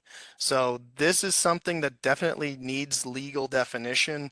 I mean, I'm acutely aware that all the primacy agencies out there, US EPA itself, they want lead removed everywhere. They want complete service line replacements. They don't want any lead left anywhere. However, there are certainly real and important legal considerations that go into replacing stuff that has been traditionally privately owned pipe. So we need clarification on this. We need legal definitions on this, and the communities themselves need to protect themselves by having adequate ordinances and rules and regulations there. So here's another example that says all repairs to service lines and connections thereto shall be at the expense of the owner or the tenant of the premises from the property line in. So this, communities that already have this, they clearly define ownership. And that's just step one. I think there should be more. I think there should be language in here that states what kind of pipe they're required to use for service lines. I think in theory, most people use either copper or plastic, and that's acceptable. But the communities themselves should have an ordinance that says specifically what kind of pipe you're allowed to use for service connections. And as many of you probably know, not all of them have that. So this is a moving target. As far as like big picture legal aspect of it, I don't think it's settled. I mean, the dust is certainly not settled on this. However, the communities can prepare themselves either way. And I do think that communities are going to fall into a scale and are going to take different stances on how they do these. I think there'll be some communities that offer to replace the private side with varying degrees of help to the customer. And then on the other end of the spectrum, there's going to be some communities that staunchly stand that that's not my pipe, and I'm definitely not going on private property, and I'm definitely not paying for it. So there is going to be a scale there, and the communities need to think about that and be aware of that, and their councils need to be in agreement on how they're going to handle these replacements on privately owned pipe. So definitely the dust is not settled, but these are the conversations that we should be having. So additionally, we need to be ready to track the replacement. So of course, we can't, like I said yesterday, we can't handle what's happened in the past, but we need to be ready to document things that happen in the future. Materials, dates of installations, these should be added to the inventory. There's places in the inventory to track which lines have been replaced and when. And then of course, this can be done in the spreadsheet. This can be done in the spreadsheet lead service line inventory template. But if you're doing more than that, there are some nice options. So there's additional tools that can help you. One of them is GIS, as I'm sure you know. Not only does GIS offer you everything that's in the template spreadsheet, but it can be really nice for visualization of the data and for quick access to the data rather than trying to go through the spreadsheet and do sorts and filters or count things manually. You can make some nice visualizations that show that. So we do have this built into our dashboards, which we make available to our members of our GIS co-op within the region. So yep, and then it all boils down to reducing those unknowns. So the 27, and we'll talk a little bit more, and you'll see the math on this later. And I think everybody kind of understands this, but the baseline inventory that comes in 27, that's what your future compliance targets are going to be based on. So you want to reduce the unknowns as much as possible by then. And I did not advance my slide. There we go. Reduce as much as possible by then. And I also want to thank Annie again for sending these pictures yesterday, showing that what we have here is the best available records that are available to one of the communities that she is working with. So not just from the sound of it, not just for lead service line purposes, but this is the records that they have on their water system. And they had to really work hard and scrounge to even find these. So there's considerable work ahead of us, and policy considerations and questions and conversations to be had. Okay, Joe, we're up to our first Slido question. Hopefully everybody's seeing it there. If not, feel free to answer in the chat. Customers with which of the following service line types require notification by November 15th? And go ahead and select A, B, C, or D. A is lead, B is galvanized, requiring replacement, C is non-lead, and Delta is unknown. And there's no right or wrong really yet until we show it to you. So go for a couple more seconds here and then we'll forward that on. I'll let you move that so I don't steal the ball from you, Joe. And it looks like we've got lead leading the pack, along with galvanized, and then third is unknown. And look at that, everyone. Good job. Yep. So this is A, B, and D on this one. Non-lead, known for sure. Non-lead do not require notification. Those other three types are going to require notification. And here we're going to go ahead and pass over to Glenn, and Glenn's going to pick up and tell us more about the specifics of the sampling procedures and how they're going to change into the future. Okay, hi, name's Glenn Terry from Michigan GLCAP. I have advanced licenses in both distribution and in water treatment. I'm also an appointed member to the State's Drinking Water Advisory Council as the Type 2 lead and copper person. I got the ball, looks like, so. Alrighty, our focus is increasing sample reliability. Our goal, of course, is zero lead. Our action level, which is changing from 15 parts per billion, going down to 10 parts per billion. That causes an action level trigger. Anytime you have an action level trigger, customers will, after the new rule, and keep in mind that, you know, we're all talking on what should be. You'll need to notify your customer within 24 hours, where it used to be, or now with the rule, it's 30 days. 50% of your sampling must be done from tier 1 sites, which are known lead. And your sample sites on your lead and copper plan now will be targeted to the areas of high lead levels and will require more frequent sampling. You always will have to start with tier 1. Typically, what would happen before is, because you didn't want to increase sampling, make life easy on you, people would go to the newer neighborhoods and decide, you know, let's put these houses on our lead and copper plan, and that way, you know, we don't have to worry about it.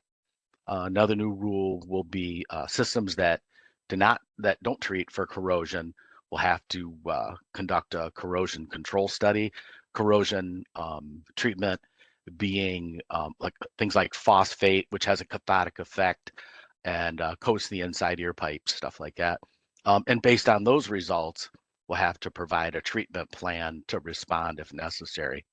And before I get further in, yesterday there was a question asked about lead migrate, you know, coming in for your testing with first and fifth liter sampling coming into your lead service line.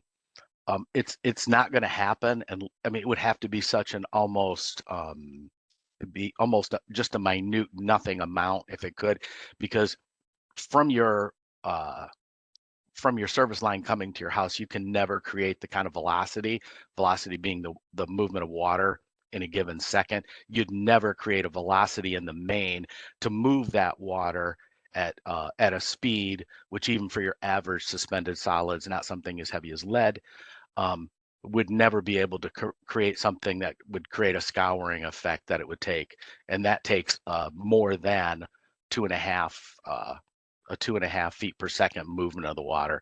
Just wouldn't happen. So that, hopefully that answers the person's question. If I had more time, of course, I would I'd help more. And before I go on my second slide, go back a little bit to Joe, and remember, always follow your primacy and your lab rules, so that you know what they want. Go ahead, Joe. Oop. Okay, can you hear me now? Yeah. Okay, great. I was just gonna ask for clarification for myself on that one. So you're saying that if there's lead in this tap sample at your home, it came from your service line or your plumbing somewhere. It didn't come from your neighbors. Like, it couldn't have been sucked back in from anywhere else from the distribution system. Is that what you're saying about that? The only way they can pick it up is with a spectrometer, which then would actually tell, because a lot of people don't know, lead only came from 2 places, one in the United States and one in Australia.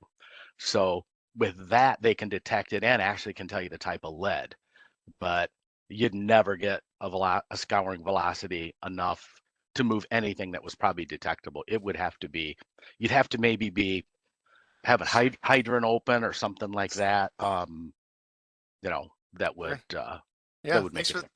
thanks for the clarification. Sure. Okay.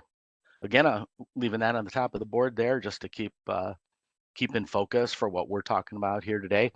If a customer replaces a lead service line, Joe just talked about this, you have to replace yours within 45 days. If you can't, you must notify the state and replace it within 180 days. And again, go back to what Joe said, check with your primacy. In the state of Michigan here, you as a utility, you own all the way to the house, period. You own to the house, 18 inches of the building into the building, or to the water meter, whichever is the first one. So here we have no choice. There is no customer side or anything like that. After it is compliant, then then it's okay. Then you turn it right back to the customer and say, now it's your problem. So obviously we had our problems in the state here in the past, and it triggered quite a bit more stiffer enforcement, if you will. Systems must provide pitchers and pitcher filters and cartridges for 6 months after any replacement.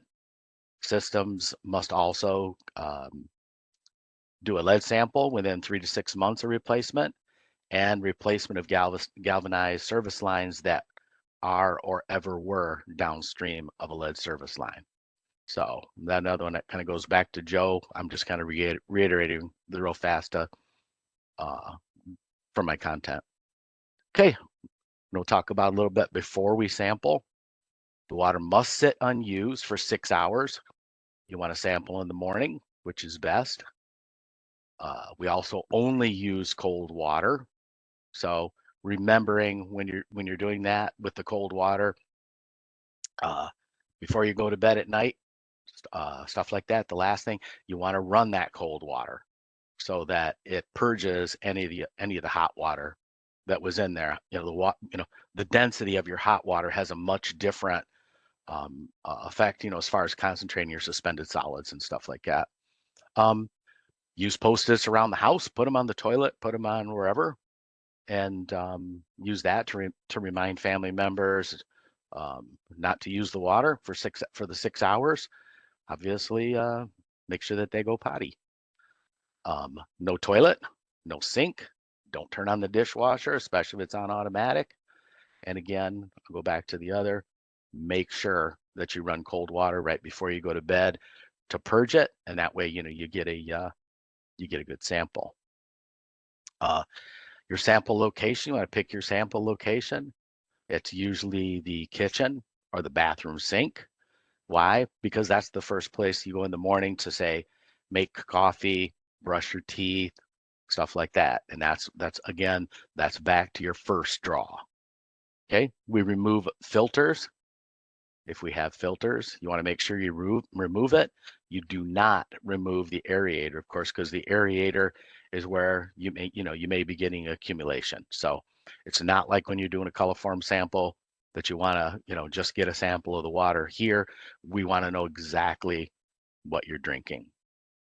And of course, I added a little piece of lead over there to the side, which is from down here in southern Michigan. And I added this because this right here is kind of back to what Joe talked about yesterday. This picture, that look how you can take a piece of 2-inch galvanized and turn it into 4 separate service lines. I added that last night after Joe's class yesterday. I like that picture there, Glenn. I've Yeah. got a similar one, but a similar scenario, a nice picture coming up later too. So it's wild what you can do with it. Yeah, especially the way they hand swabbed that with a rag for years. Alrighty, before we sample, wash your hands as with any kind of sampling. I leave mine damp. I do a lot of sampling. I always leave my arms and hands if I'm not wearing gloves.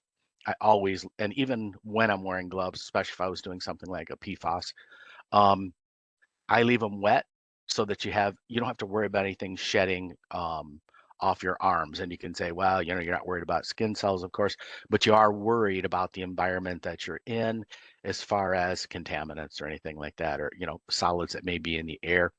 Just something that I do, and I have good success with it. We only use wide mouth bottles now.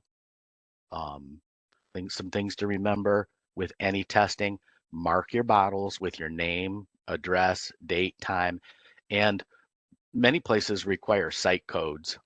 So make sure that all that stuff is first, because we want to avoid the condensation. So, and you want to mark them with an ink pen. Items such as PFAS and some of the others, they don't want you to use like a Sharpie.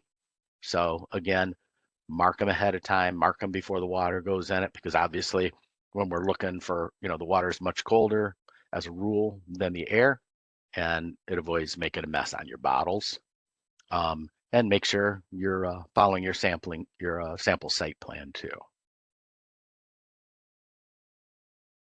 Okay, we talk about our with sampling. First thing we want to do is line up our bottles 1 through 5, like it shows on our little handout here. Anybody gets the slides can just pull this one off or get it from the EPA's website. You shows on there your first, second, and third. Your first liter being what would be immediately at your point of use. Then, in theory, you'd have your 5th liter. Your 5th liter will show you what's in your premise piping and your service line. And then by the time we get out to the 9th or 10th liter, in theory, we're getting our water from our water main. So that's the premise behind it. I was in on the markup with the national division on this. As far as for 1st and 5th sampling, we've done 1st and 5th here in Michigan since 2018. I don't know if any other state, or no, 2018. I don't know if any other states do, but again, that's a reason to look at your state primacy agency and see what they require. The EPA's focus is really on the 5th liter. There was talk that they would only do 5th liter sampling in some spots. So that is something to think about. The EPA's focus being not the premise point of use, but the service line itself. So anyway, you want to line up your bottles 1 to 5 when you're sampling. You want to have another person hand you the bottles. Got a couple bottles here. When you're filling them, you want to fill right up here, right to the neck. They're not adding a reagent or anything like that to it. So you want to use these wide mouth bottles that they'll supply you, fill it all the way to the neck. And then when you're filling them, you're basically going to go, this one's full, and you're going to go move right to the next bottle to make sure that you got the next bottle.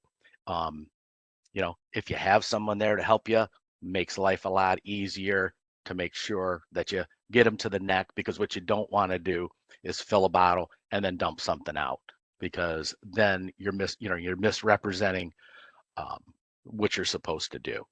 When you put your lids on them, you don't have to worry about which lid goes to either, any bottle or anything like that.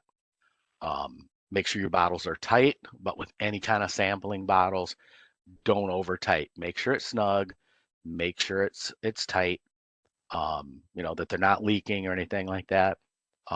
You do not have to refrigerate them or anything like that. Try not to touch, obviously, the interior of the bottle or anything like that when you're grabbing it, in case you had any type of solids on your hand that could skew. And try not to miss a drop, of course. That's one thing that Hey, Glenn, you got somebody in there use that's stating that some labs use different bottles than the one you're using. You might want to clarify that with them. Now their requirement is going to be to use wide mouth bottles. There's a lot of different bottles, but the requirement now, because you do have to move it without, if you think about it, you put an inch hole in the top of this one, as far as it's not wide mouth, much more difficult to have a stream of water here, as well as you think about how long it would take you to do it.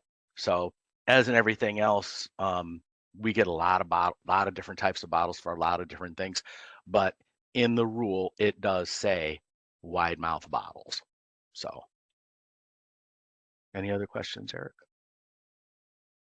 Sorry, no, that was it, sir. Okay. Alrighty. And again, you want to put your caps on your first and your fifth samples. Like again, which cap doesn't matter. Then you're going to dump out your second, third, and fourth.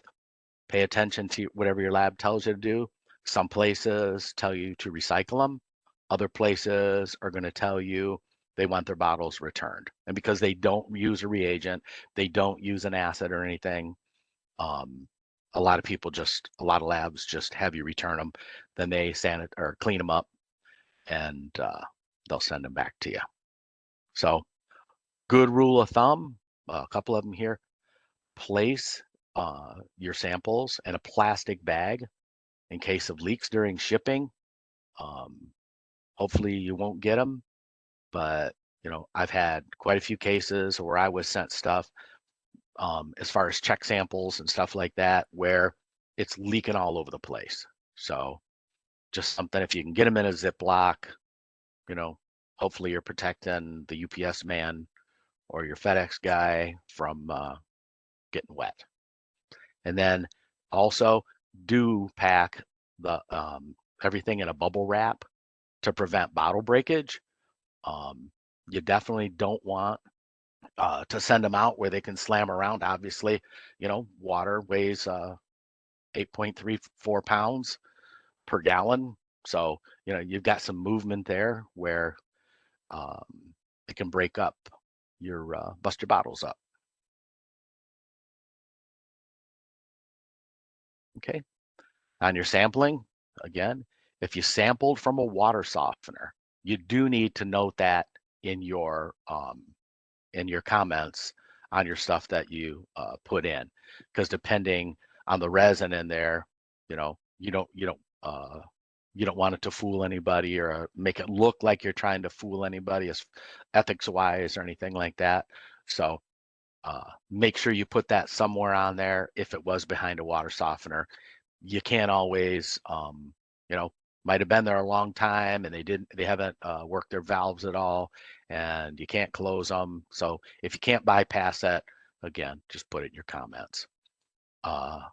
Here, K, the hold time for lead and copper is 14 days. That allows you for multiple day sampling. The other thing is, a lot of people don't realize is you can have your customer sample. In other words, if you're in a neighborhood and you contact those customers that you have to contact, say if you trust them, I guess I'll have to quantify that a little bit.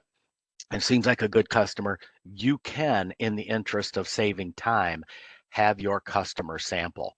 You will have to, of course, explain what you want, them to do, make sure they put in their times and dates, things like that. But also remembering, it does not mean to hold them and ship later. This is to give you a couple, 3 days to pick up some samples from your customers, have them set them out on the porch early in the morning and kind of make that your first round so they're not sitting around or anything like that. What it means is get them shipped out, because the lab must be able to test them within that 14 days. So in other words, UPS holds it up, you hold it up. It gets to the lab on the weekend or something like that, you can use up 4 or 5 days without a problem. So if you can keep them, keep them 3 or 4 days, whatever it takes to get yours, and get rid of them, so that you can ship out more than one at a time. Or, if you have several, probably cheaper to drive it if your lab's pretty close, and give them time to test. So very important. Okay. Post sampling, you want to follow all paperwork instructions. Don't leave blanks. If your paperwork has a don't sample if non-compliant box, meaning if it's broke, if you don't have enough, say one of your bottles leaks and it starts to, and you lose some water or something like that, which of course, they don't know whether it's, sampled your other ones. You don't know whether it's, or I'm sorry, messed up your other ones. Make sure you check that box. And it probably wouldn't even be a bad thing if you put on there, if sample is not compliant, please do not test. Because I mean, lead and copper is pretty cheap, to do, usually under, $30 or so, 30 or under. But, it's like everything in the lead service line field here, the collection type field here. Things like that are like, you got to approach it with a bricks build a wall approach that that it takes every, when you're collecting information, it's, every little bit. A lot of these small systems only have one person. So every little bit you can collect, use that to build your inventory. No different than sampling. It may be only be $30, but if it's 30, 20 samples, 30 samples, 5 samples, you're just throwing money away. So, you can put it on there and hopefully the lab would call you and say, sorry, this one doesn't. You want us to just toss it and send you some bottles? Hopefully they would. State of Michigan actually has one on there that you can check it. So, maybe just check. What's the question there, Eric? The question we have there, is there a requirement for how much water each sample bottle must contain? We have made multiple homeowners who only fill the bottle halfway. We've had multiple homeowners. Yep. And, Mm, not to point fingers, but education is everything. You got to treat them, you take it for granted when you're used to sampling every day. So that's why, even the little things, like I say, well, I wash my arms and hands and I leave them damp, things like that. It's the same kind of approach you have to do with everything. Every bottle is supposed to be filled to the neck.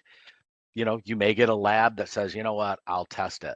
But the problem with it is, if you're doing a solids test on a bottle like this, then you're not getting a true representation. It's like anything else in water. Say if you have suspended solids, if you have lead, if you have manganese, if you have lime, the more it's heated, the more it's which is, you're distilling it at that point, the higher your concentration. So if you don't have a bottle that's filled here to the top, then you don't have a full liter of water. So that it's not going to be a true representation, because say bottle 1 isn't filled all the way to the top, then what did you just do? You just dumped bottle 2 down the drain, which is the, half of your bottle 1.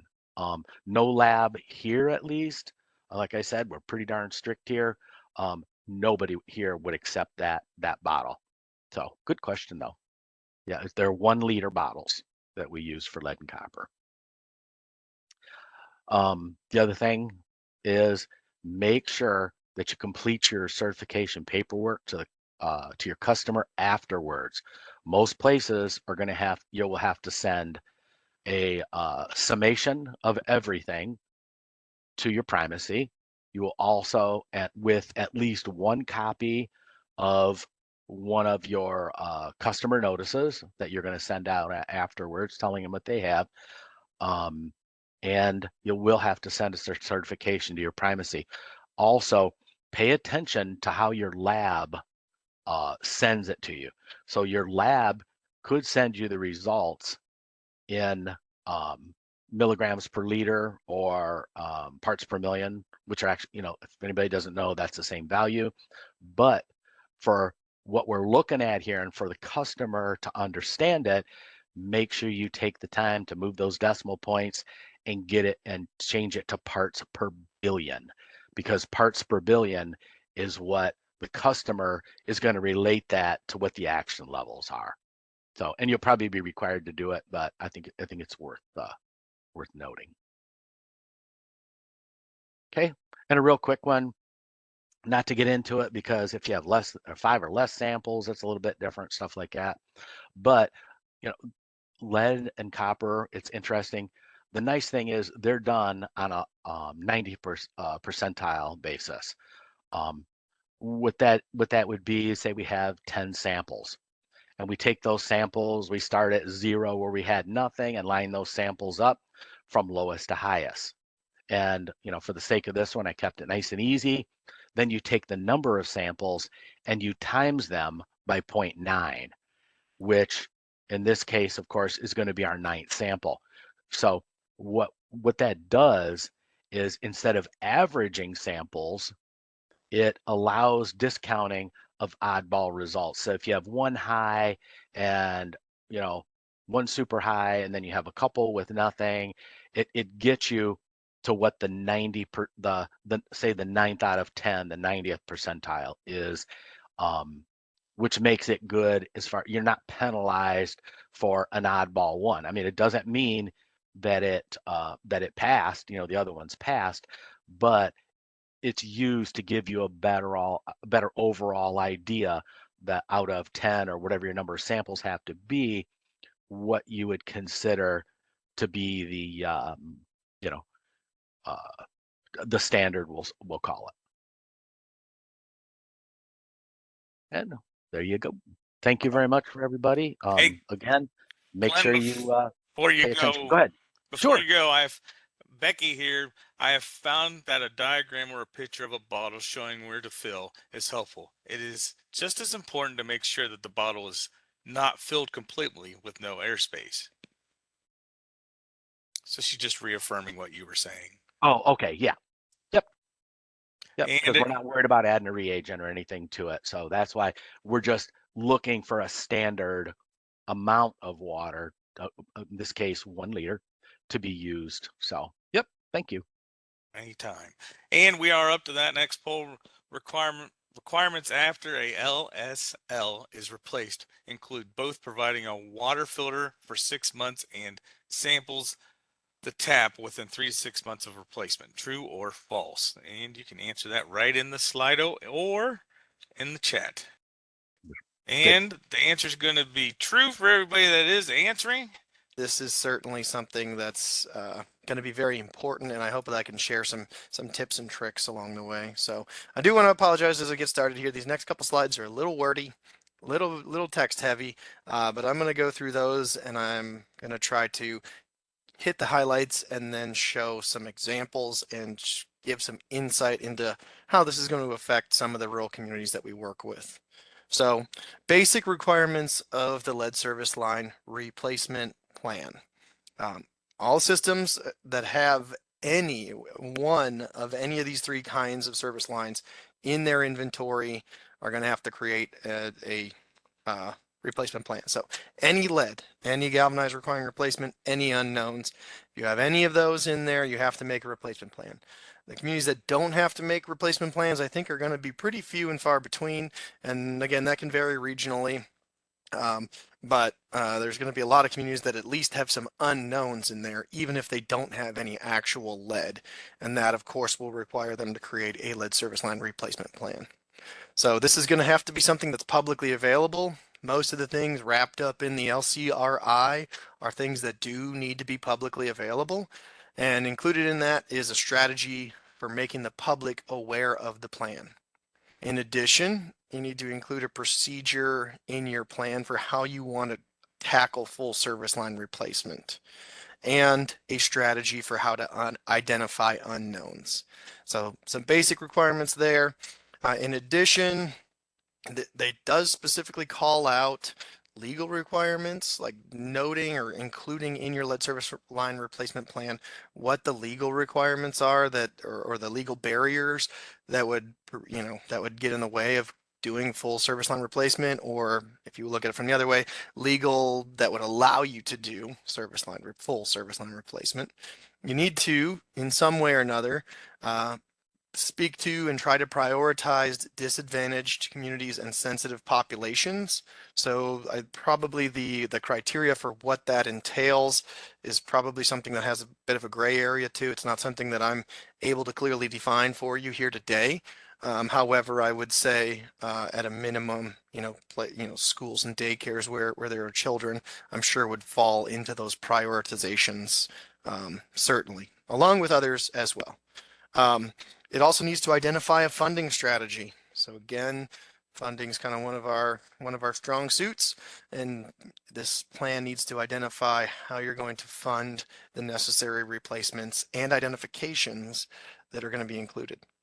And then of course we come to the big overarching goal of this, which is to remove all lead service lines within 10 years. And you need to do that at 10% per year, calculated on a 3-year rolling average. Forgot the letter 3 or the word 3 in there, but 10% per year on a 3-year rolling average. So, and that's going to apply to all of your lead service lines, galvanized requiring replacements, and unknowns get lumped into that. So that, depending on how good or how much information you had to start with in your inventory, this could be a large number of lines that go into that. There are a few, I think this is going to be very limited to as far as who is able to get an exception, especially with the small and rural utilities that we work with. So there exceptions can be granted, and these are the only two criteria that would allow a community to qualify for that. So the first one, if they would have to replace more than 10,000 lines. So again, most of the communities we were working with don't have 10,000 lines. Their population is much smaller than that. They don't have 10,000 lines. So the other thing, and for the smaller rural communities, what they're looking for is that 0.039 per household per year. So this is going to be 39 replacements per year for every 1,000 customers, again on a 10-year average.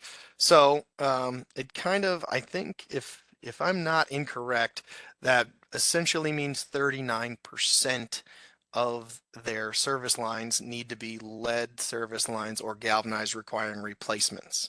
So for the example I have here, for a water system with 1,500 service lines, and I say customers there, and I probably shouldn't, again, there's a difference, but 1,500 service lines, you would multiply that by the 0.039, and that's per year, and then multiply that by 10 years. So a system with 1,500 service lines, the threshold for getting an exception would be 585 lead and galvanized requiring replacement service lines. That when you calculate this number out, that is lead and GRR only. That does not include unknowns. So if you have, a ton of unknowns in there, and you were to use the unknowns in this calculation, it might look like the community qualifies for an extended replacement timeline, but again, it specifically states you do not include the unknowns in this calculation. You only include known lead and known galvanized requiring replacement. So that, from my perspective and from my experience, I don't think there's going to be a lot of communities we work with that qualify for an extension of the 10-year time frame. The communities that I've worked with, even the ones that have lead and even the ones that have a high proportion of lead, don't come near this threshold. So again, that's how you do the math right there. You can do that math for particular communities that you work with and see what that number would be like. But again, I to date have not come across a community I'm working with that would qualify for this. All of them need to be done within 10 years or less. I will say, and I don't have it on the slide here, but if there are communities, and certainly across the country, there are communities that qualify for this, essentially what they do is factor it out to see how many years it would take for them to get to this level. So at your 0.039 per household per year, they essentially calculate what it would take to do that with the number of service lines that the community would have. So that's how they're going to get an extension if they qualify. I don't see a lot of communities potentially qualifying for this. Of course, the lead service line replacement plan is going to include a target for how many annual replacements must be done. and this is how you're going to calculate that replacement target. So these are going to be based upon what's included in there, essentially your baseline inventory, which will be due in 2027. That's what these numbers are going to be based upon, and you're going to be developing the lead service line plan in that time frame. So this is how you're going to first come up with your replacement pool, and then you're going to use your replacement pool to determine what your annual average should look like. So the math on that is known lead service lines, known galvanized requiring replacement lines, plus unknowns is your entire replacement pool. And then you'll simply divide the entire number in your replacement pool by 10 to get your annual average of how many would need to be replaced per year to meet compliance and stay on track with that. From the actual compliance side of things for this, they're going to measure this and use a 3-year rolling average to measure if you're in compliance or if the community is in compliance or not. So what that means is, let's say that you're over the 10-year period, your annual average would be 20 per year. When you do 40 in the first year, 20 in the second year, and none in the third year, you've still done 60 over 3 years. And if you divide that by 3, you're still meeting 20, meaning you're in compliance. But that is the way it's spelled out currently. It's a 3-year rolling average. And of course, the first time that will be checked would be 3 years into it. So, presumably based on the deadlines right now, that your first kind of main year of this is going to be in 28. So kind of 27, 28, 29, 30 in there is going to be where you're going to be able to measure this 3-year rolling average for the first time. I also want to make the point here and make it clear that your annual target is going to change yearly based on how many unknowns you can get rid of. So since the unknowns are contributing to your overall replacement pool, as you reduce the unknowns, your replacement pool is going to shrink over time, and therefore as you divide it by 10, your annual average is going to presumably and hopefully shrink over time through the 10-year time frame. So we're going to look at this, we're going to do a little bit of math on this to show what this looks like or what it could potentially look like, but that's the overall goal, or that's how you calculate how many replacements are going to need to be done per year, or at least per year on a 3-year rolling average.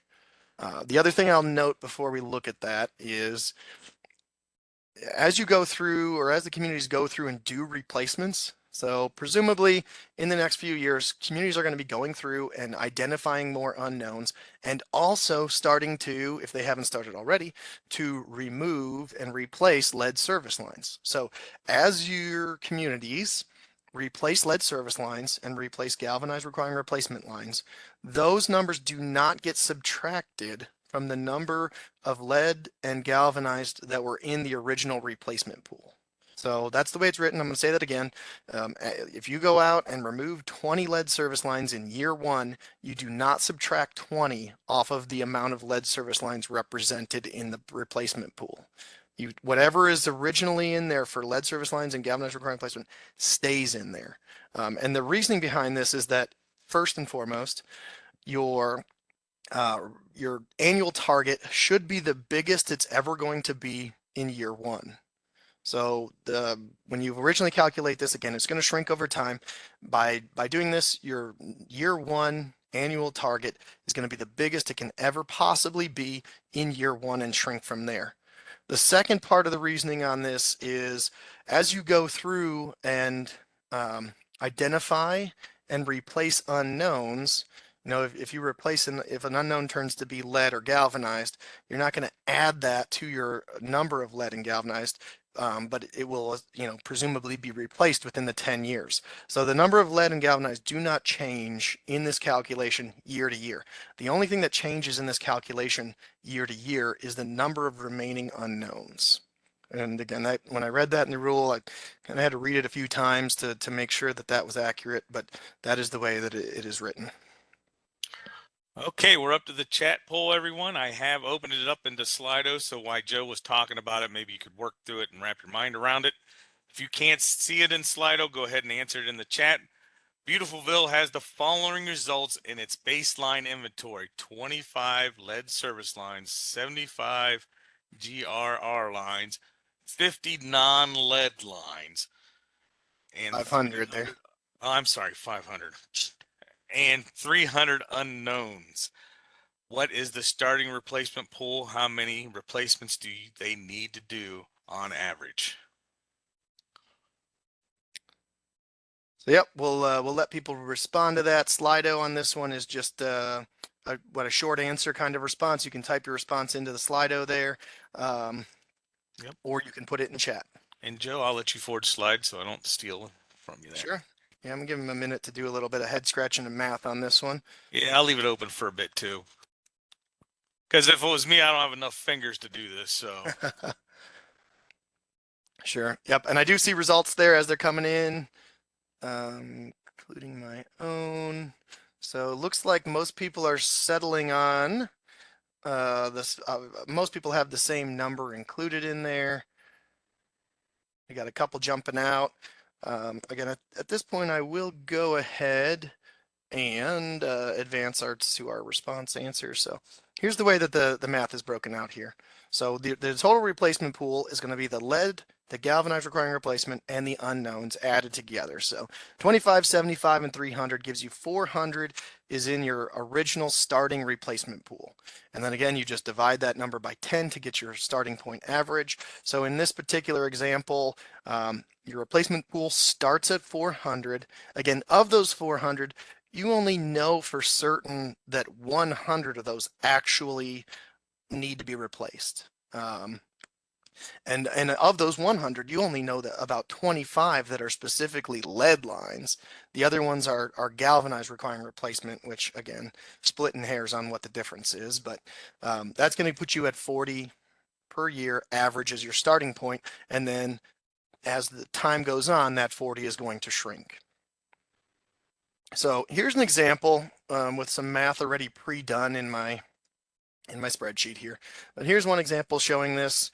Now this, if you remember, this was actual numbers from one of the examples that I showed yesterday of what their inventory looks like today. So this one is, oops, sorry. Make a quick adjustment there. So this one's an example from a community that I'm actually working with currently. Now, hopefully their unknowns will be reduced before we make the full lead service line replacement plan, and hopefully their pool doesn't start this large. You know, of course, I think that the goal should be to reduce those unknowns as much as possible before you make the lead service line replacement plan, because it's going to help along the way.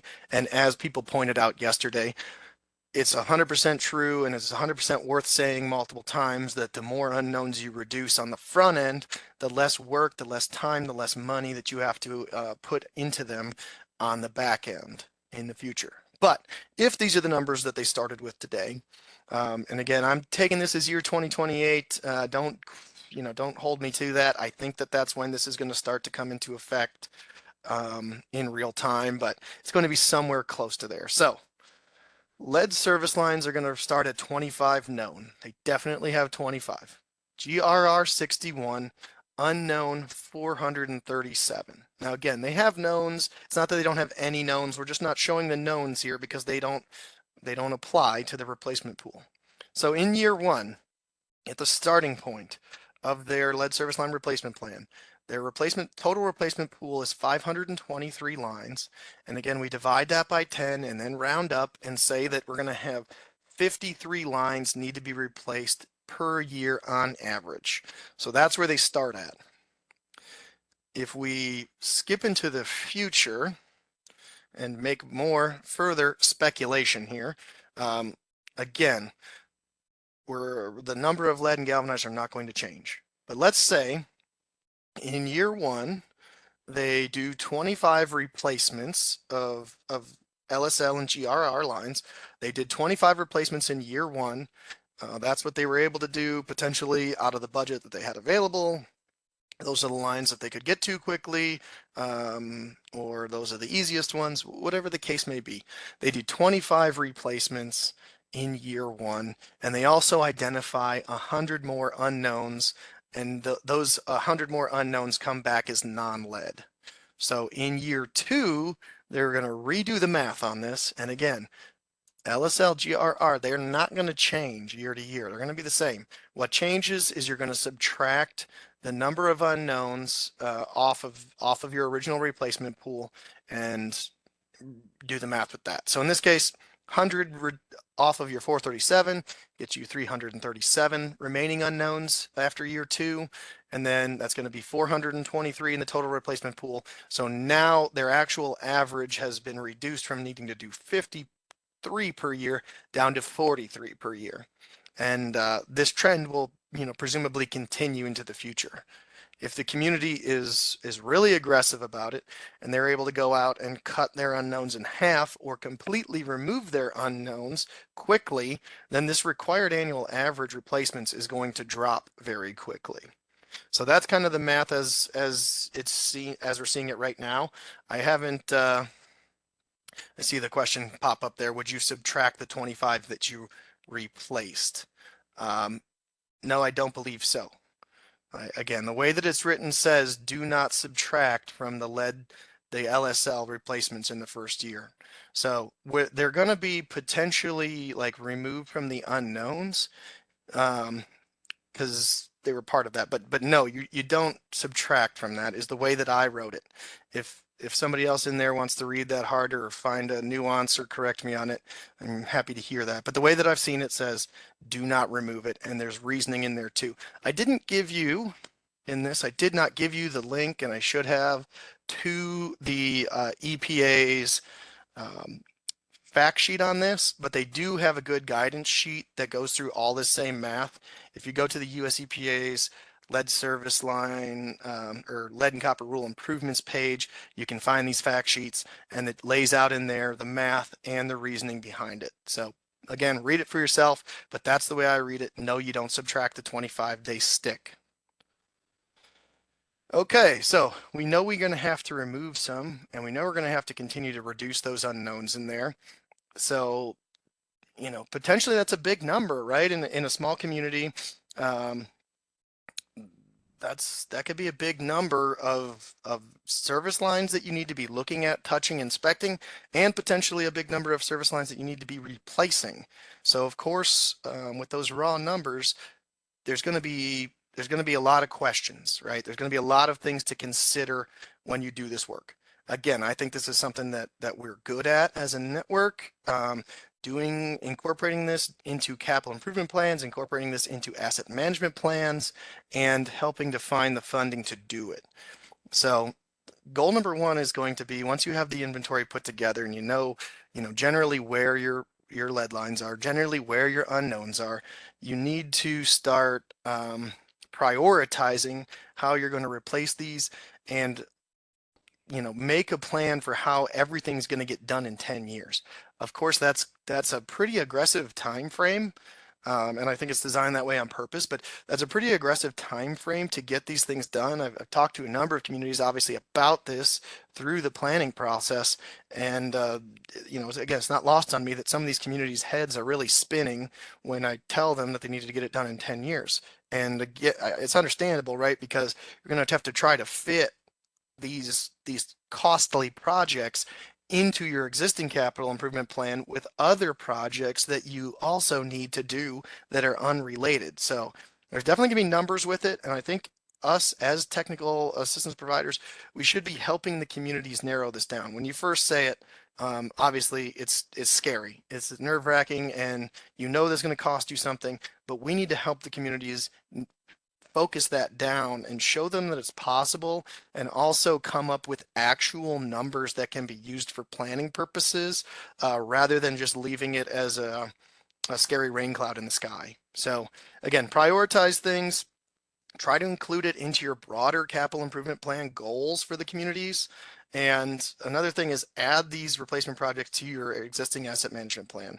In my experience, a lot of times the service lines themselves don't make it into the asset inventory. We get focused, and I'm probably guilty of this as well, but we get focused in asset management plans on water mains and hydrants and valves and treatment plants and pumps and filters and wells and surface water intakes and towers and reservoirs. We get focused on all these assets, and it's easy for the service lines themselves, which again are kind of small and quiet and a lot of times hidden under the rug, for them to not be included in the asset management plan.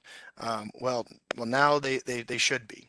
And the other thing I would say, obviously, even if it seems hard or seems like more than hard, seems like extremely lofty goal to be able to do all this work within 10 years, still define the projects with the community, sit down and look at it. Okay, this street has 70% lead service lines on it, or this street has 20% lead service lines on it. How do we get ready for that? Define the projects, get them shovel ready with the community, so that if and when the funding, attractive funding comes along, they're ready to pick it up and go. So they need to figure out big picture how to do it all within 10 years, and then fine tune the details so that they can actually be ready to go. Another thing let me go back here real quick. I want to point this out just real quick. This picture, this is kind of similar to Glenn's earlier, which again, I like a lot.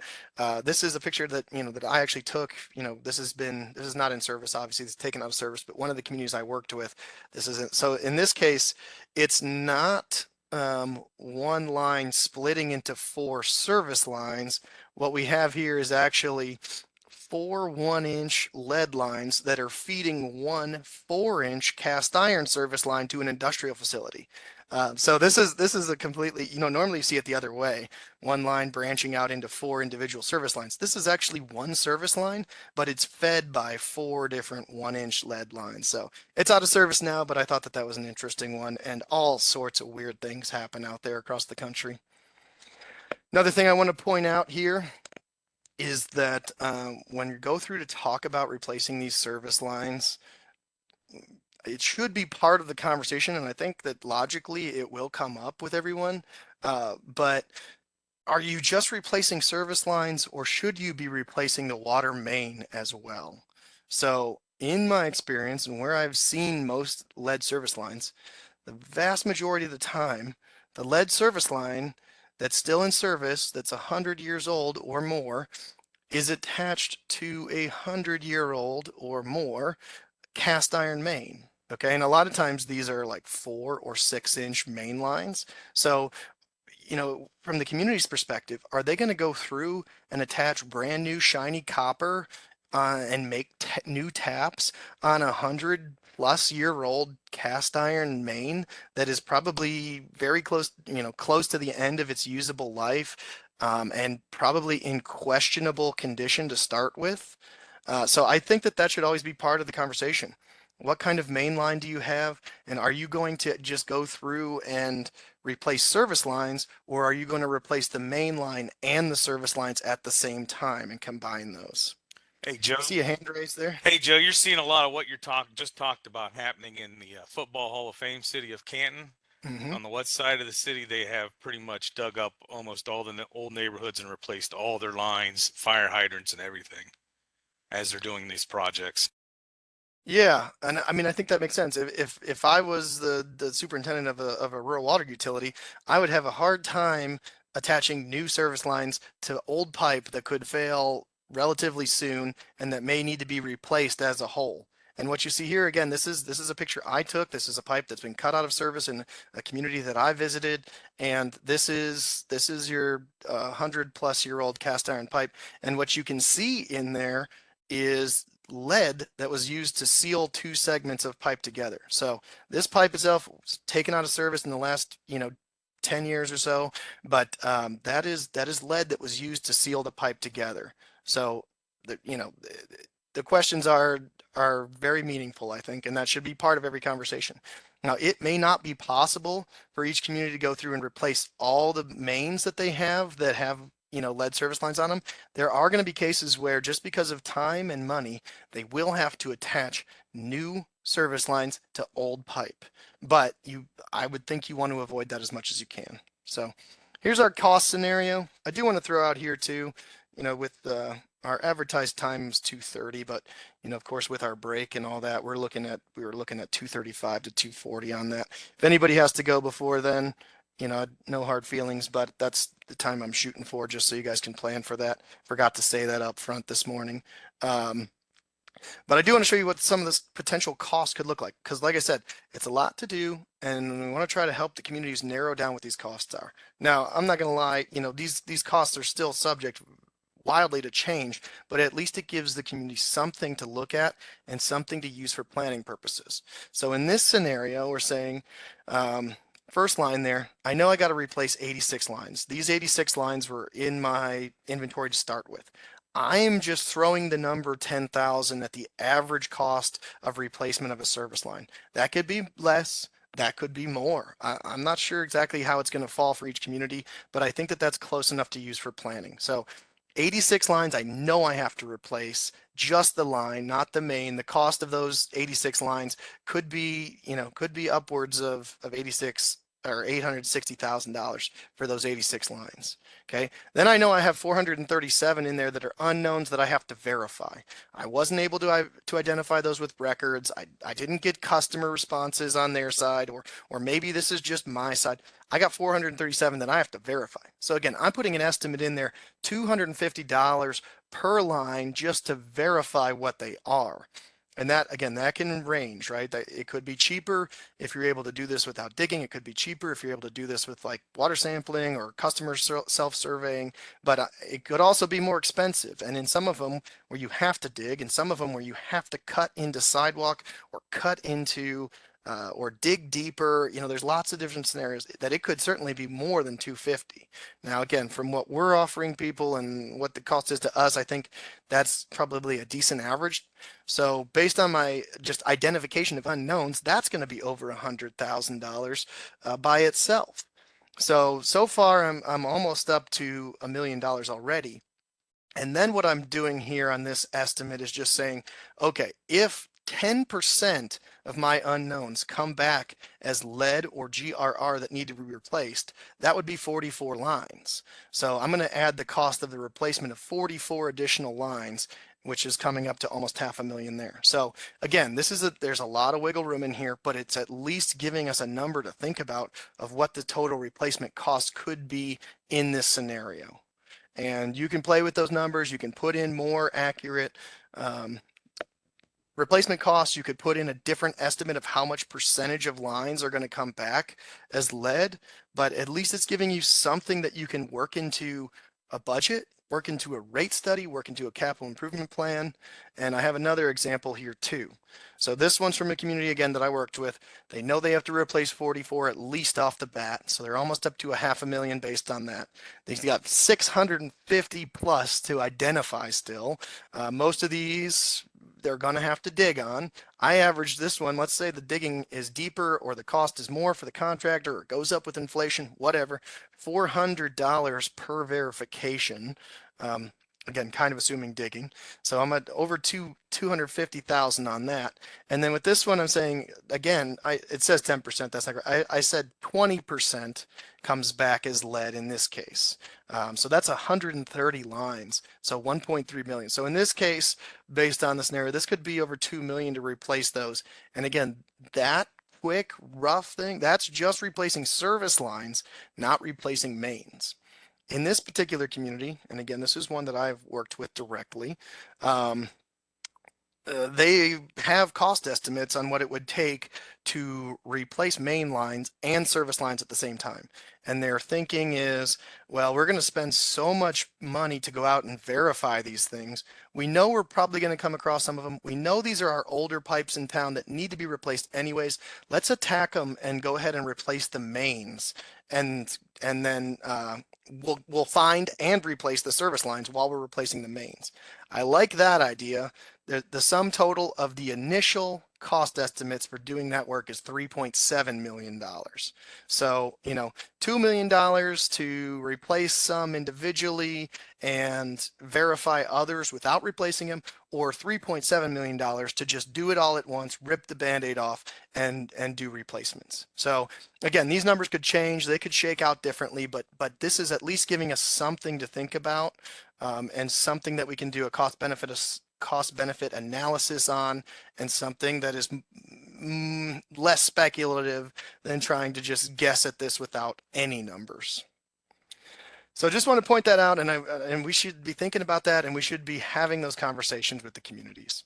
So as far as funding options, these are the ones listed. I do give you the link to this technical resources guide here from EPA. These are the ones listed in there. I'm not going to go through all of them. There's some of them that I think are better sources than others. Of course, this is going to vary state to state, region to region. What I'll say on this, and just the value I want to add to this, is that for the communities I'm working with in my state, right now, the best pathway forward is probably going to be the state revolving loan fund in most cases. Of course, we'll look for other fundings. We'll try to get creative, try to loop things together. But it seems like the state revolving loan fund is the source that's, you know, at least the source that's providing the most grant at this point.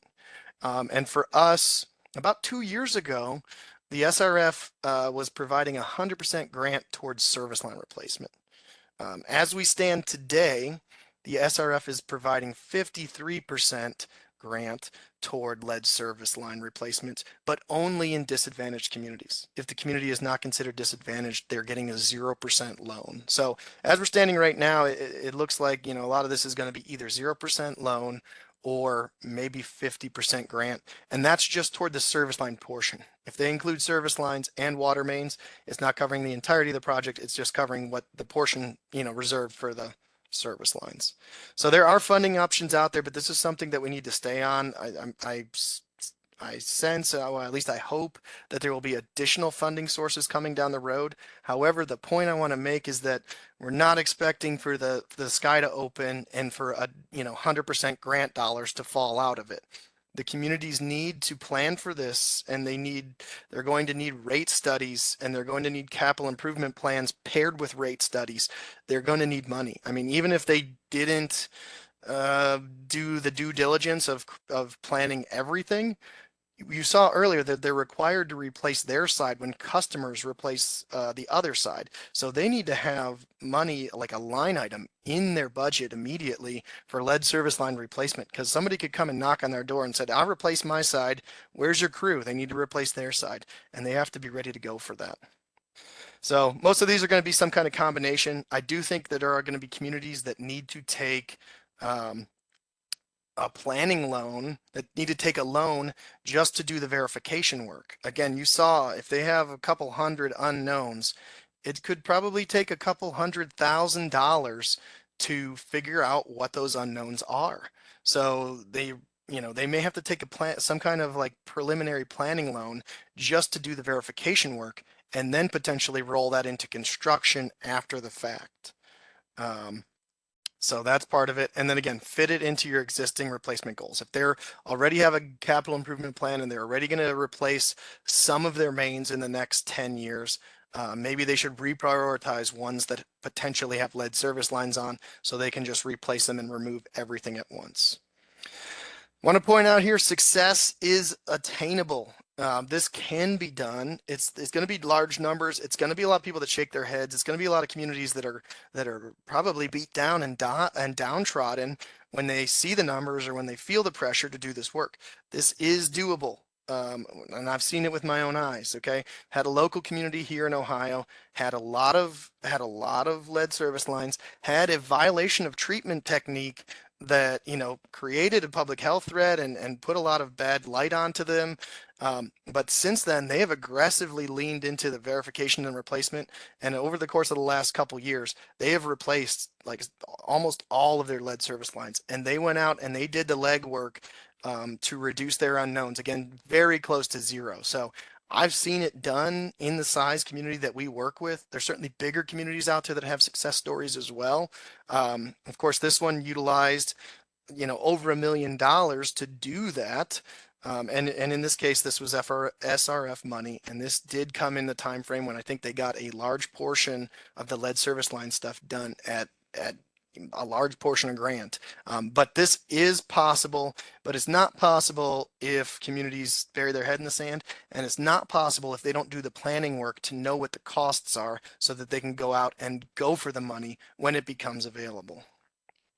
So we'll do a quick poll. Well, Eric, I'm going to go ahead and skip this poll here. I'll put it up if they want to answer it. That's fine. Go ahead. Sure. Current provisions in the LCRI include a nationwide blanket requirement for all lead service lines to be replaced within 10 years, with everything ending in 2037. Currently, that is true. From what we know right now, from what's written right now, that is true. So let me wrap it up and get you out of here. Again, we're technical service providers. We're following the regulations. We're keeping up on all sorts of emerging and new regulations. This just being one of them. We got a lot of other work to do too. But these are kind of where communities are going to have needs, and communities are going to come to us for help, in the next few years. So I think we should be ready to aid community in reducing those unknowns. Again, you just saw that verification work. It has cost. It's not free. It's relatively expensive. We should do whatever we can to help them aggressively reduce those unknowns. We should also help them with supporting policy implementation, templates for ordinances that talk about ownership, that talk about what materials are allowed to be used for service lines, that talk about what the homeowner's responsibility is for the service lines. We should also, of course, be on the forefront creating templates and helping communities work through creating their lead service line replacement plan. What we talked about today, should be distilled into something usable that everybody can use there. We should also help them analyze and understand the financial impact of these. Like we just, again, I know it's just a brief. I know it's just a primer. I know it's just numbers that are made up and subject to change, but should be trying to help the communities boil this down into numbers that actually make sense for them so they can understand the true impact and what they need to do, because it's not free, and in a lot of cases, it's probably going to affect the rates. Okay. And then of course, also help them find the funding. So the funding's out there. There's stuff coming through the revolving loans. You saw all those other potential sources of funding. Need to continue to stay on top of that, track down the best sources of funding, and do funding packages that combine multiple sources of funding to help these communities get this work done. We also have some people pointing out there too that we need more education, and that's 100% true. I mentioned that one at the end of yesterday's. It didn't quite fit in this slide, but we should definitely still be out there leading training and helping the communities to understand what they actually need to do, and making sure that that's tailored to our different regions and our different states. And when we're talking here together among the national network of check with your primacy, we all need to check with our primacy and make sure that we're showing the right information to the right regional